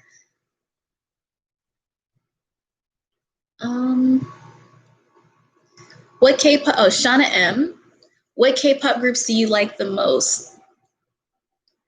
I think my top 3, I have like guys and girls favorites. My top 3 guy favorites are GOT7, BTS, and Monsta X in no particular order. They're just my top 3. And girl groups, a lot of them aren't even together anymore. I like Mamamoo a lot. I like Blackpink, even though it's been like a year since we heard any new music. I loved Sistar so much. And I liked EXID, which I don't think they're still together anymore. Yeah, so yeah, those are like my group. It's funny, like I noticed with the guy groups, I like when there's 7 members, I still count Wano. Wano still Monsta X. And then with girl groups, I usually like 4 members. I always thought that. I'm like, well, imagine that.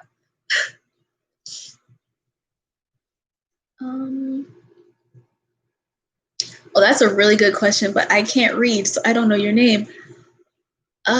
Xaviera Mundaka? I'm so sorry. Do you feel left out in Korea or like you are out of place because everyone is Korean, except you? I definitely felt like that sometimes, for sure. There were, especially like if I wasn't around my friends. Like I know a lot of people are into like solo travel. I'm not capable of that. Like I need a group of friends with me because I feel isolated, like especially when I see people like laughing and joking and speaking Korean and being happy with each other. And then you do get a lot of stares in Korea, especially from older people. So I did feel like I was just like on display and alone. And that was another reason why I was like, I need to get back to America for a little bit, see my family, because I hadn't seen them for 2 years, to see some diversity. Like, dude, I was craving diversity. I was like, I miss Black people. I miss white people. I miss seeing like people with dark skin, and it's not like looked down upon as severely as it is in Korea. So yeah, definitely I felt out of place sometimes.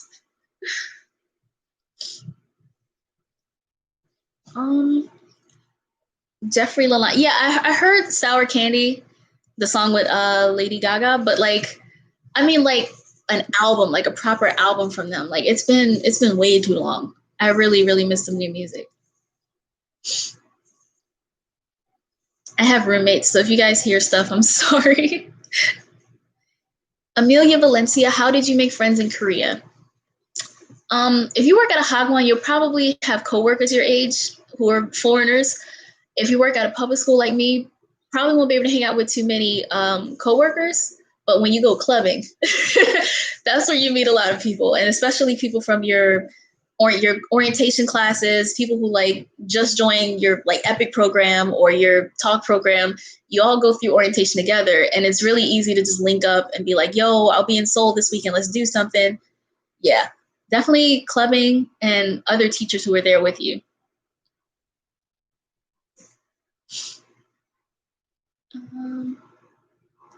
Amaka Lucian, where's the first place you got a tattoo? My first one was the dream catcher on my back when I was 20. It's massive. It's actually not, it's like, it starts up here and then it ends like down here. It wasn't supposed to be this big, but for what I wanted in it, he had to make it bigger, but that was the first one. And it's weird. I actually like how tattoos feel.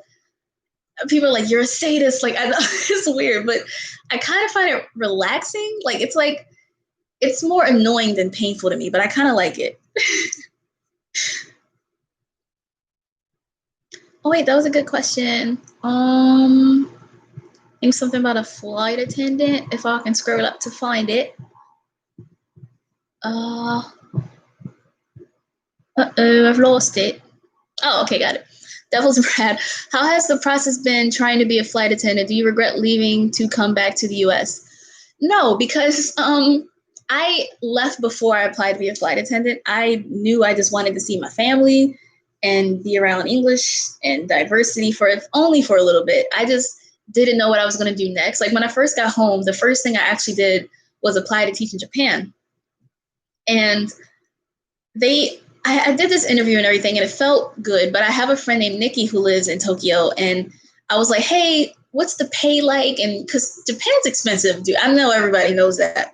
And on top of that, in Japan, they don't pay for your housing if you come there to teach. So she told me how much she makes, which was more than what I was being offered. And she constantly tells me how much she's like struggling and like how everything's too expensive. And I was like, I don't really want to go to a country if I'm not going to be there comfortably. So then I was just, I remember flying home and I was on United. And I was just kind of looking at the flight attendants, like laughing and giggling. And I was like, I can do that, right?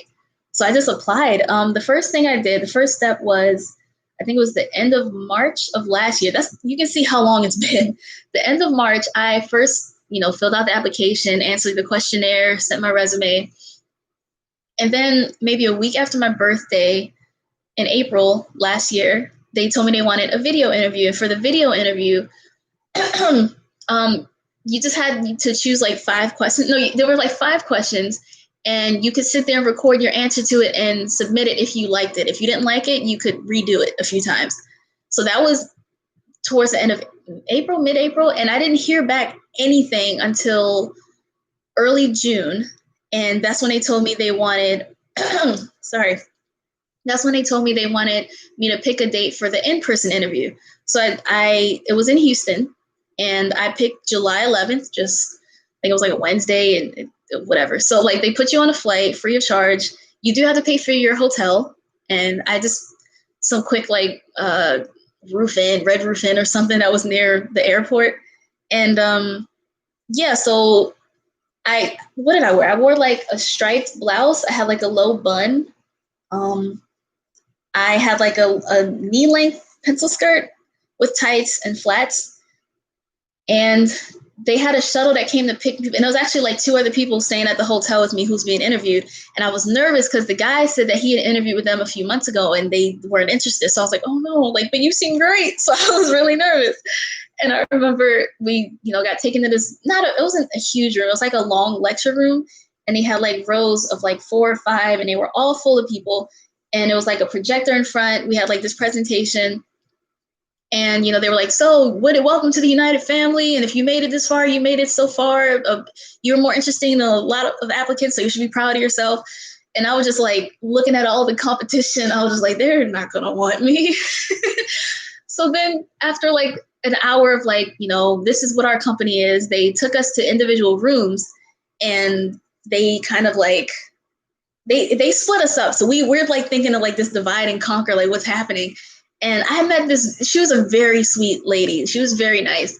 And I had to read like an announcement sort of thing and try not to stutter, but I stuttered. So I was like, I'm going home with no job. And then, she's asking me questions like, why do I want to be a flight attendant? The number one tip I would give you is when they ask you that, don't say because I like to travel, because they all say that. So you should emphasize like how much you like to meet new people, new interactions, new experiences, how important safety is to you, because you're in charge of these people on these flights, And what actually was beneficial to teaching in Korea, she found it very interesting when I told her about, my experience being in another country where I'm not fluent in the language and having to communicate, being friendly and smiling. And I was a teacher, you can't have like this grumpy, unapproachable teacher. So she asked me a lot of questions about teaching in Korea. And she was like, do you have any visible tattoos? And how are the kids? And have you ever been in a situation where you didn't really know you had someone who was difficult? There was the teaching in Korea thing that really got her. So I was like, I think that might be my saving grace. So then they put us in another room. Like you go here, you go here. And we're starting to see fewer and fewer people around us. So we're sitting at this big round table, just kind of like, how did your interview go? And I kind of started to feel better when I realized I was around the more bubbly people. I was like, I think this is the yes room. I think I'm doing good. But one thing that got me is there was this girl complaining about the whole airline industry. And I'm like, what? They probably got cameras. Like I was being mad paranoid. So then they called a few of us to the next room. And I was so like afraid I didn't hear them call my name. And they actually did call me. So this one girl, she's like, Cece, they called you, right? And I was like, wait, you called me? She's like, yeah. I was like, oh, I know this is the yes room. Like, I know I'm good. So we went to this other room again where we started. And we kind of all were like, yo, there's only like 12 of us now when there were like 50 of us earlier. So then they called us back. And the guy who I was with earlier, who said he applied for them a few months ago, he said, yo, this is about to start the second step. I made it this far last time too. So then I went back and she straight up told me, because I had ombre hair, like my hair was dark brown and it went to like a platinum blonde still. And she was basically talking to me as if I was already a part of the team. She was like, yeah, so with us, you're not really allowed to have unnatural hair colors or two-tone hair. And I was like, oh yeah, I got dye, I can change it. And she said, well, given everything we've heard, I think we'd like to welcome you to the company. I was like, I didn't expect to be hired same day because a lot of people said it might take like 2 weeks or up to 7 days and you'll get the email, thank you, welcome, or the no thanks, but thank you type of email. So she's like, don't, rub it in. Don't like be overly happy because some people are hearing no right now. Some people we haven't decided on yet. And I was just like, you got it. And I was just like, wait till I get to the airport before I call my mom, before I call my grandparents and let them know I got it. So yeah, that was in July. And I'm coming up on a year since I've been hired unofficially because I still haven't done training and nothing's happened yet because it keeps getting delayed. That was a very long story. I'm so sorry. But yeah, that was the flight attendant situation in America. But no, I don't regret coming back home because I really did miss seeing diversity and seeing my family. Justina K, did you apply to only one airline? No. I applied to United, Alaskan Air, Delta, even Spirit. Funny enough, Spirit straight up told me no. So I was like, you know what? That's cool. I don't want to be with y'all anyway. But yeah, no, I applied to a few.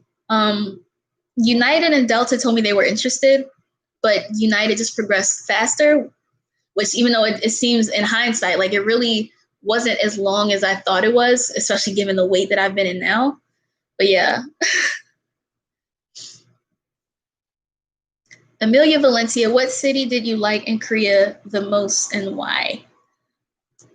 Busan. I only got to go once. We had like this 1 3-day weekend and it rained the whole time, but I love Busan. Busan was beautiful. Like people used to call it Hawaii, the Hawaii of Korea. But I was like, wouldn't that be like Jeju? But I get why they call it that because like these rolling mountains and these palm trees and the beach. Ugh, Busan is beautiful. I love Busan. Amanka Lucian, what is your ethnicity? I am a Black girl. Like I said in a few videos, like I'm sure I have some like racial mixing down the line somewhere, but I am a Black girl. Like both my parents are Black. I identify as a Black girl. Balin Pineda, are there any other programs other than Epic and Talk? There are definitely a lot. I mean, I've heard of Corvia too. But honestly, these days, I know a lot of people who are just going to find individual recruiters themselves and not like signing up for a company to be matched with a recruiter. Like there's like Dave's ESL Cafe, a lot on Craigslist. Like a lot of these people are just going out and getting recruiters themselves or applying to the school directly themselves. Yeah. Sammy, how was your Epic orientation? I was in the talk program, but what we did for orientation, I came in with like one other girl. Like we had the same layover, the same long layover in China. Oh my God. So we ended up having to fly directly to Busan. And then a bus picked us up and brought us to a university in Daegu. It was Dehani Dehakyo. And since it was like the break time, we were in the dorms. So like I had a roommate. She's from South Africa. She was asleep when I first got there. And I was just like high on Korean air. Like I was just like, I'm in Korea. So I woke her up and I was messed up. But she was actually very friendly. She's like, oh, when'd you get in? I've been here for 2 days so far. And yeah, so for orientation, it was constant. It was like a 2-week process. And every day there was something. There was never a day to not have anything. Like we had no free time except for like one night. So like you wake up, there's breakfast you can have. And then like 30 minutes after breakfast, you have your first lecture. It honestly felt like being a college student again. Like you sit in these big lecture halls. They have foreign teachers. They have like educational coordinators give you the rundown and give you tips and stuff. There's presentations. You get like 10-minute breaks in between. Literally the orientations lasted from like, I want to say like 9 a.m.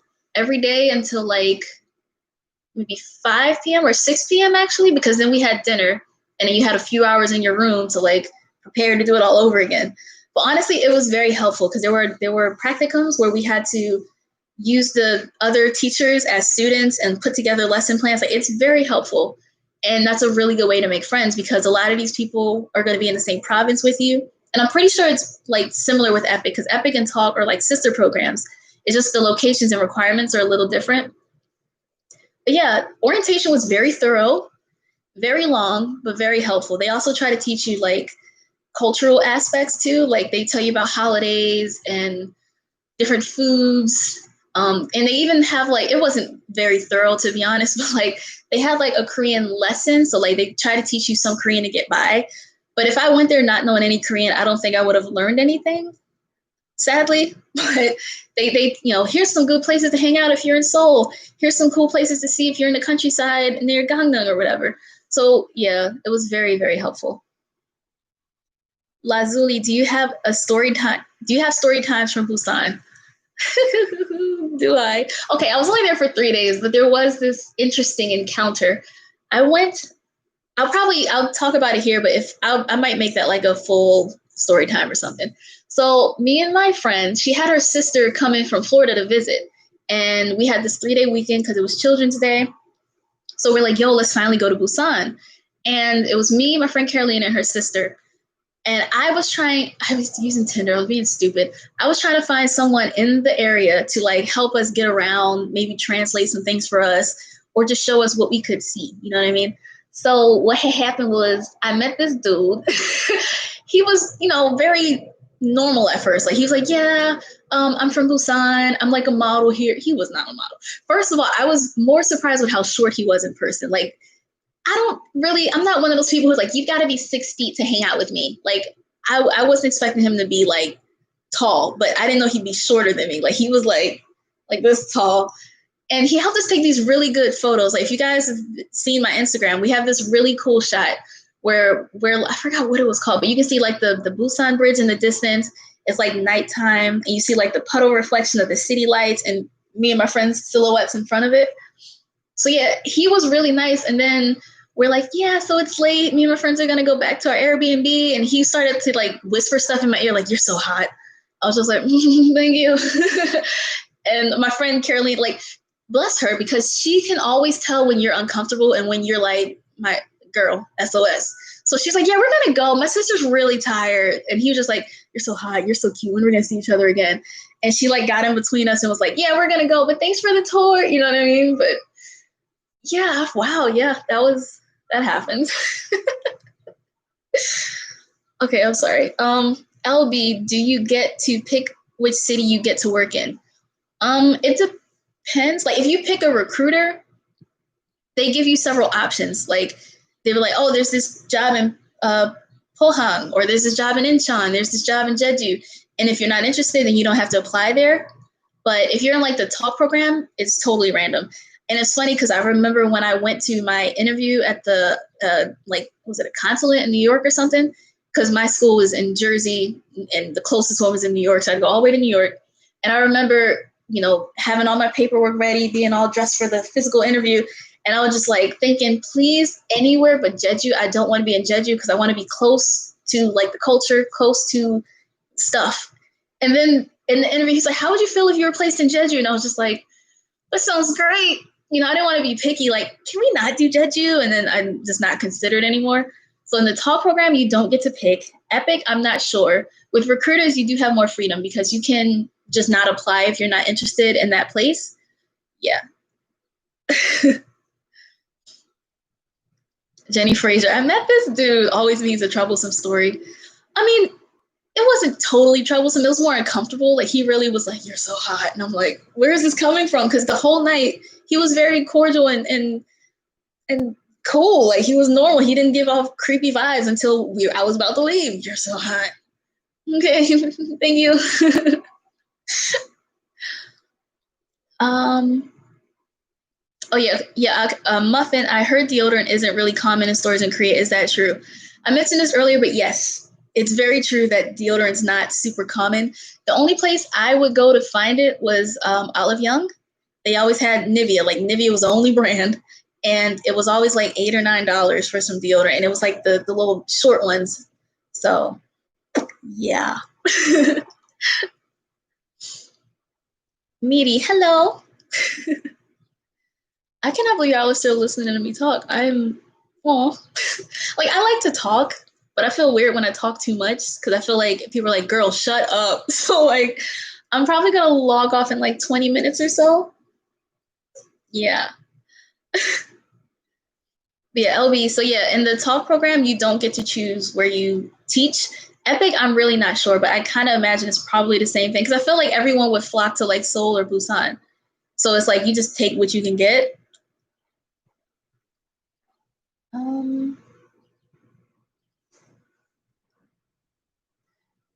I'm sorry, I'm seeing a lot of comments of people saying I'm skipping them. I'm trying not to. Okay, since it still might be a while until you become a flight attendant, what other hair colors do you want to experiment with? And this is from N. Um, Honestly, I don't think I really have too much of a desire to like change my color so much anymore. Any bright tones. I don't know. Like I haven't really thought about it. I kind of just like having brown hair. Yeah, I don't know. Like I used to, if you saw before, oh my God, I always had like purple tips, blue tips, red tips, just always some sort of color. I could never just have one tone of hair. I might do something in the summer. I might go back to like purple or blue. I miss that electric blue color I had, but yeah. Amelia Valencia, are hair salons in Korea good with hair diversity? I've only been to one in person, and they were very good. They were better than I expected, but God bless. There was this girl. Okay, so I mentioned this in my last live about going to get to a Korean salon. Another YouTuber I lived in Jeju with in the same apartment building, it's Kimmy. She recommended this salon called Kevin's Salon because that's where she got her magic straight perms because my hair was no match for humidity in Korea. I could literally hear it going and getting thick. So I was like, I'll try a Korean magic straight perm. And I know my hair. So I said, I'm going to comb it out for these sweet people first because I don't want them trying to rip it out because they can't get through it. So I combed my hair out. I washed it the night before. I get to the salon and, they're all like, wait, what can we do for you? And they spoke pretty good English. And I was like, oh, I just want to get a magic straight perm. And, they washed my hair for me. That's the good part. But then when she started to dry it, when people take the towel and they zhuzh it up, and I was like, oh, sweetie, you don't know what you're doing right now. Like, you about to give your arm a workout because you got to comb through this again. So, like, she was just like, oh, what's okay? Like, just trying to comb through it, and bless her. But she didn't know what to do. So she had to, like, hey, Kevin, she must have been like an intern or something. So, like, he knew, start from the ends and work your way up. So in my experience, I think it's kind of mixed. Like, I feel like it's like that in America, too. If you go to, like, a white hair salon, for example, if you have, like, thicker hair, they might be like, what to do? I feel like it's kind of like that in Korea. But, yeah, I've been to that same salon 3 times, and I think they did pretty good.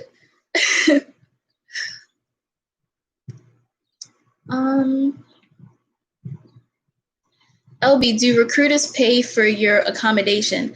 Your school pays for everything. Your recruiter works for like a company. They're just meant to like find your match, sort of. Think of it as like a dating service where you don't really get any sort of like extra service from the recruiter. Your school sets all that up. They help you with your immigration. They do your housing. They help bring you here and all that stuff. But you usually do have to pay for your flight, and then they refund you later or like reimburse you later. Kayla_gotcha MTZ. Have you ever been to Ulsan? I have not. There's too many cities in Korea I have not gone to. When I look back, I think the biggest regret is constantly going to Seoul. Like, we went to Seoul all the time. Like, I was usually more interested in going abroad, or not abroad, but like to other cities in the countryside and doing more like traveling. But a lot of my friends were like, yo, let's go clubbing. I'm like, again. So yeah, I've never been to Ulsan. There's a lot of cities that I really want to go to. Amy G, what's your real hair like? We want to see. I actually have showed it in a few videos. I know not a lot of people watch my like wig videos, but usually I show my real hair in those videos. Like, I did the U-part wig, and I showed my hair before. I showed how I like braided under a wig. I showed my hair a few times. You guys just gotta watch those videos.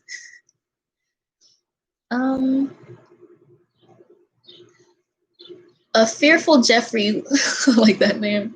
It's kind of sad though. What was the craziest thing that happened in Korea to you? I think it was when that cult came to my apartment door. I talked about this in the cults in Korea video, but that just caught me very off guard. I'm sure there's some other stuff that happened, but that memory is burned in my brain. I was just moved into my new apartment in my new town, and there was like a gas leak. So the landlord came running in the first day and told me to open the window and try to like let the kitchen air out. And it was February, so that sucked. So the next day when I hear a knock at the door, I thought it was him again to like check with the meter, the gas level or whatever. So I just opened the door without thinking. It's these 2 ladies speaking Korean at me, and they're like, hi, and like showing me on this tablet information about this cult basically. And I didn't know it at the time, but yeah, I found out that they were at first. I thought they were Jehovah's Witnesses. I have family who are Jehovah's Witnesses, so a lot of the things seem similar. I just didn't get the watchtower. But, they go door to door. So I thought they were Jehovah's Witnesses, but it turns out it was a cult. Yeah. I can show that message. I gotta hide that. Why is it hidden? Finny, do you know what it's like for lesbians and non-binary people in Korea? I think progress is slow, but it's still progressing. Like they have this Pride festival, which I was surprised that they even had the crowd that they had. I only got to go once because the first time, I don't think I was in Seoul that weekend. And the second time I went, even though it was literally like 102 degrees, but you had a lot of people in rainbow stuff and everybody was just like, yeah, pride, love is love. And I was just like, this is like, it just felt very familiar, like that sort of understanding. And then of course you had the old people like, repent now, God is coming, which I used to get confused as to why all those signs were only in English. I'm like, most of the people here are Korean. I didn't see too many Korean signs in Korean that were about like pray for forgiveness. It was all in English, so that was uncomfortable. But yeah, I don't really know of too many like lesbians or gay people who live there, but I did know one guy who was in a talk program. He was gay, and he actually found a little somebody, you know. I was like, okay, I saw him all over his Instagram. I was like, I see. I was like, so you guys, like, can I get the tea here? Like, I see y'all together more often. He's like, nothing. I'm not trying to give it away, you know. So, yeah. I think progress is slow, but it's definitely coming along.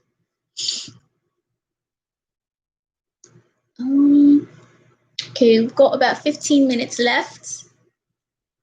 I'm trying to find some good questions.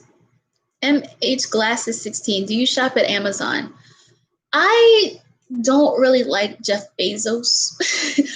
I don't have an Amazon account. I don't really use Amazon. I still use eBay sometimes. I will prefer eBay to Amazon. I just order stuff from like websites directly usually. The only time I will like link an Amazon thing is if it's most convenient for people, but I don't go out of my way to use Amazon, not really.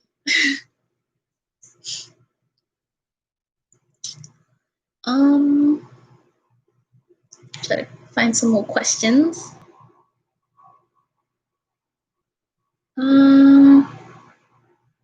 Bridget Jones, do you plan on living in another country or are you staying in the USA for now? Honestly, I honestly didn't know for sure that I'd be here this long because I kind of thought, you know, with United, it's a possibility for me to be based in like London, Japan, or Hong Kong. I don't know how, because it's random. I don't know how I would get based there, but I would love to be based somewhere else. I would love a chance to live in London for a little bit, or especially in Tokyo. But I don't know. Like, I don't really, if this job doesn't work out and like something happens where they feel like they have to cancel or rehire people for training flight attendants, I'll probably just go somewhere else. I'm like, I wasted a year just waiting. Like all my family, they keep telling me it'll be worth it, wait it out. And a lot of my friends who are flight attendants, they're like, you'll be good. It's worth the wait. But is it? It's been a very long time. Dean or 93? Which did you like more, Korea or Japan? I feel like I liked them both for two different things. I liked Korea because it was more familiar, it was way more affordable. And I liked Japan because it was so new to me. And I think the people are a lot more polite. They don't just stare at you, they tend to mind their business and not like look at you or judge or point fingers. They're very organized. The only thing I did not like clubbing in Japan. I was actually talking with Carolina about this because I was thinking about making a video about our clubbing experience in Japan because that was a mess. But I like clubbing in Korea for sure, way better than in Tokyo. We went to Shibuya and it was a mess. But I think for the win, I'd have to give it to Korea. Yeah.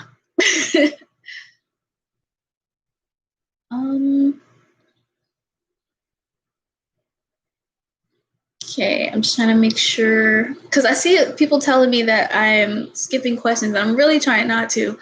It's just some get jumped like faster. Okay, I'm gonna try and scroll up.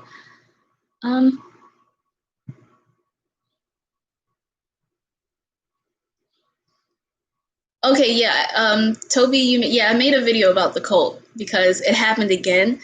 A lot of my foreigner friends too mentioned like just walking the streets alone, and these people would come up and ask you if you need help, and then they tell you, "Do you have a minute? Like, can we have a minute of your time? We just want to show you something real quick."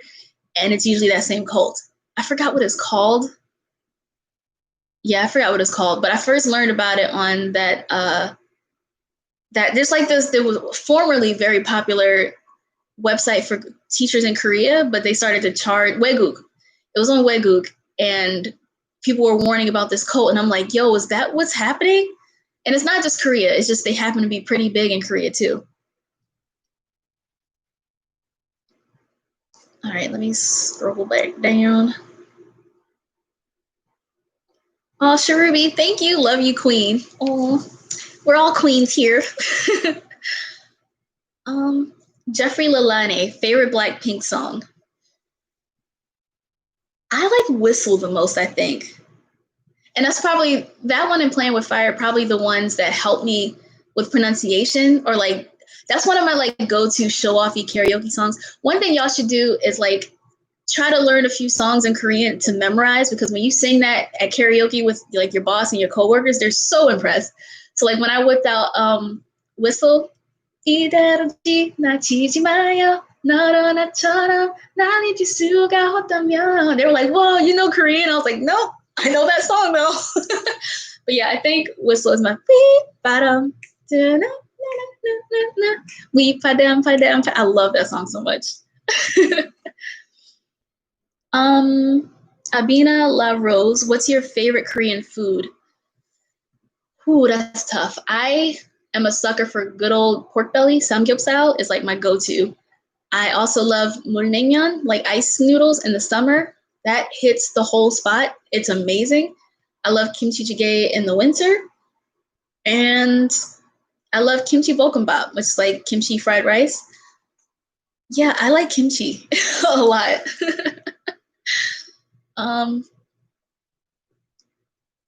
Top song recommendations, Caprica. Top song Rex, that's recommendations, right?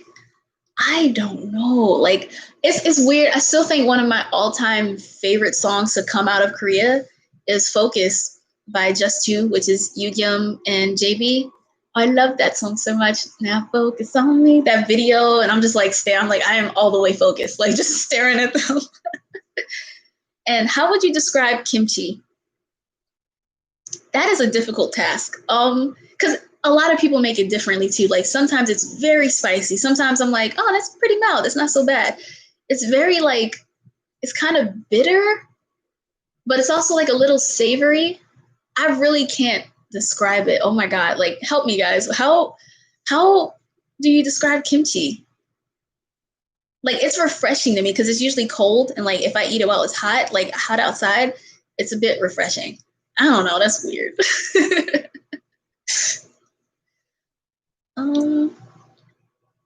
Amy G, do you know any Korean tongue twisters? If so, please. But the Korean language alone to me is a tongue twister. Like even freaking Sugar's Detrita, the Detrita, Ja Ulola, Detrita. I have always struggled really bad with the L Leah sound with the y'all combination. I had a student named I cannot say her name. It was Suryo. I cannot make those sounds together. So anything that's like that is a tongue twister for me. So when he said Jaulolo, I was like, wait, what? I was like, Jaulolo. Yeah, everything is a tongue twister for me. Jaulolo,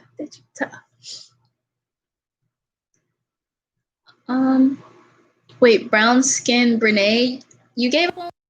See, I'm really trying to keep up with these comments, but wait. I see that your question is not getting answered. You can show them the low crime rates in South Korea. Wait, huh? It's really hard to try and keep up with some of these comments. I'm really, really trying. And I have a habit of like looking away from the comments too. I keep like looking up at stuff and not just like, I should just stare down the comments. I'm sorry. Send the question one more time because I can't find it. I'm sorry.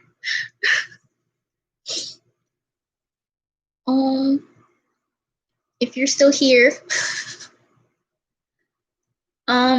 Okay, that's one. I think I saw that a few times. Kayla Kacha, MTZ. Can I be able to learn how to drive over there in Korea? Is it like cheap? I know cars are cheaper in Korea. I'm not sure how much the process is to get your license and to become certified to drive. So I don't know. I know cars are cheaper for a fact, but I've never driven in Korea, so I don't really know how much it costs. But a few people I know do it, and it's on our comfortable teaching salary, so I think it'll be fine. I think it'll be affordable. Okay, LB, I want to study in Korea, but my parents don't think that it's safe sending me so far away from home. How can I convince them? Dude, it's funny. I just posted a video yesterday about how I get a lot of questions about safety in Korea, and there is nothing to worry about. Like, I feel like media outside of Korea hypes up the threat between North and South Korea. It makes it seem like an attack is imminent. It's not likely to happen, but like crime is not really a thing. When it does happen, it's major news because it's so rare. When like a robbery, I don't think I've ever heard of a robbery. I've heard of like 2 murders while I was there. I feel like it's probably more safe than where you are. So I would tell them that like Korean people really, I don't know, like there's like this strong honor system there. Like a lot of people just do the right thing. It's so weird. Okay, I'm gonna scroll back down. Oh, Noir, thank you. When are you going to visit Canada? Dude, Justin Trudeau makes it very tempting to go right now. Did you guys see when they asked him like what his thoughts on Trump were and how it took him so long to answer? He was just like trying to be careful about his words. But like I said, I told myself if he got elected the first time, I would either move to Canada or Korea. And I chose Korea, but Canada is very tempting. I feel like Vancouver would be a nice fit for me because that's the pretty mountains. I like rainy weather. It's close to Seattle. But I will definitely go as soon as I can, for sure. Canada seems like the nicer version of America. like,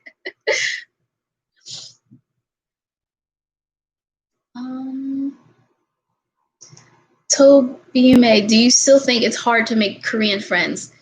Yep. I'm sadly because if you speak Korean, like if you're a Korean speaker, then I think you're good because I think what happens is after a while they want to make foreign friends because they want to practice speaking English. But then after a while they might get bored of it and be like, it's not worth the trouble, and then they just ghost you. If you speak Korean fluently, it's probably just like making any other friend. But most of my friends, by far, hands down, are foreigners. Like we're all in the teaching situation, or they're students here for 6 months, there for 6 months, or whatever. Yeah, Korean friends are kind of hard to keep track of.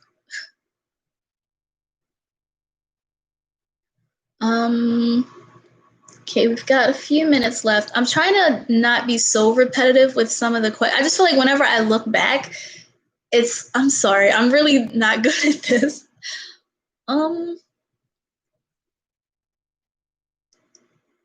Ooh, I shouldn't answer that. People might get mad at me. Dean or 93, do you listen to Jay Park's music?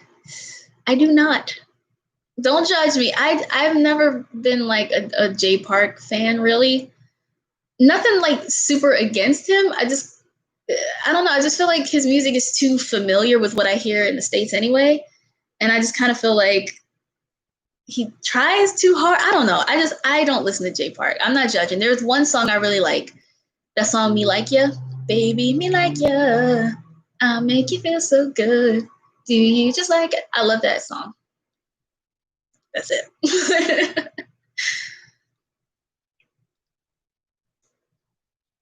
Oh, this is a good question. Okay. Yuritsa Garcia. Hi, Clean. Hi, Clean Yuritsa. I was born and raised in Dominican Republic, but now I am a U.S. citizen with my associate's degree. Will I be able to apply to the TALK program? Yes, you will, because I didn't even know this. I thought you had to be born in specific countries, to the 7 specific countries. But I met a girl. She's from Honduras, but she became a U.S. citizen, and she teaches in Korea. So as long as you have citizenship in those countries that are required, then I think you're good. As long as you have like the degree requirements and stuff. But since the TALK program allows associate's degree, you're good. You can definitely teach there. Oh, I love that name, Kennedy Kingsbury. I don't know why I just say that in that accent. Do you listen to Jesse's music? Not particularly. I mean, I don't like not listen to her music. I just don't know any that I would want to hear, I guess. I don't know. I don't think I've really, I think it's kind of like with Jay Park. No, I don't really listen to Jesse. Oh boy. Jeffrey Lilane, do you like the K-drama Goblin, and who's your favorite character, and what do you like or dislike about it? This might get me in trouble too, because dude, that song "Stay With Me" by Chanyeol and Punch. Dude,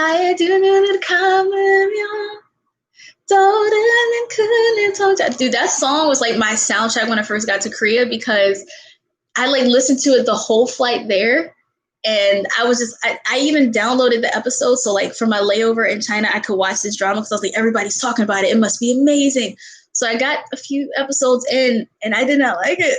Like I didn't even finish it because I got really frustrated with how dude wandered the desert for like 9 or 10 years. And then they finally got reunited and then she died. Spoiler alert, sorry. But yo, I didn't even finish it. I was just like, all that. And then that director has this thing with like these huge age gaps. And because I was like, wait, she's only like 19? That's weird. He's several thousand years old. I don't know. I didn't finish Dokebi. But that song makes Goblin very special to me because that was like the soundtrack from when I first went to Korea. That song, oh God, I love that song so much. All right, I'm going to do like 2 more questions and then I've got to wrap this up because it is, wow, I can't believe we did 2 hours. Oh. Okay, this is a good one. Gwendolyn Veldvich. I can't read. I'm so sorry. What do you think about K-beauty? I think K-beauty is amazing, especially skincare stuff. Not so much the makeup necessarily, because a lot of Korean beauty still is like one shade. Like porcelain is like there's shade for everything. But Korean skincare is amazing. Like if you guys saw my face when I first went to Korea, I was pimpled out all over my forehead. My pores were huge. Not to say that my skin is perfect now, but it is far more improved than when I first went to Korea. I absolutely love Korean skincare products. Like I think the only thing that I use that's not Korean is my witch hazel, which I started to use in Korea. Okay, we'll do one more question. Try to make the last one a good one. Okay, that's actually a good one. Brown Skin Brene. Gonna try this one last time. Please read this, Cece. How does South Korea feel about body/face jewelry? I have a nose ring and I'm looking to teach with Epic. Okay, I think that's a good question to end this for until next week. Sorry, okay, I'm wrapping this up. Okay, so with face jewelry, I think as long as you're wearing, they have like the nude or like the clear tones, like they have like a clear nose ring. It's kind of like, because my nose wasn't pierced until after I was done teaching. So like I've seen other foreign teachers, they just put in like the clear ones or the rubber ones. As long as it's not like gaping gauges, like where you take your piercing out and you have like a loose skin sac hanging, body piercings aren't really like a big deal. You can take out an eyebrow ring or a nose ring, just substitute it with something more subtle, like the the clear or plastic ones. Ear piercings, they don't really care about. I would just say to wear studs to work. Don't wear like these cis hoops, wear like little studs. Honestly though, piercings even aren't a big deal because mad Koreans got mad piercings in Korea because it's so cheap. Like you just pay for the jewelry. Like I had 2 in each ear before I went to Korea, and then I got this one in Korea. I got this one in Korea. People's ear holes or ears lobes just look like hole punchers. Like piercings really aren't that big of a deal anymore. Just I wouldn't wear like a loud, noticeable one to work. That's it. Okay, I feel like I'm gonna have to awkwardly end this, but 2 hours was the goal, and I don't even feel like it's been 2 hours already, but I think if you guys really like these videos, and we can keep doing this, I'll see y'all again next Friday. Like, try to like save some questions for next week about Korea, because I do have very many fond memories of Korea, and that's why I still like to make Korean content. I still have a very special place in my heart for Korea because it changed me for the better. I'm more social. I'm more confident. I don't know. I just feel more like complete, if that makes any sense. So thanks, guys, for watching. If you did, remember to like, comment, share, and subscribe. And I will see you guys next Friday and probably like 2 more uploads sometime this week. Bye. Oh, boy.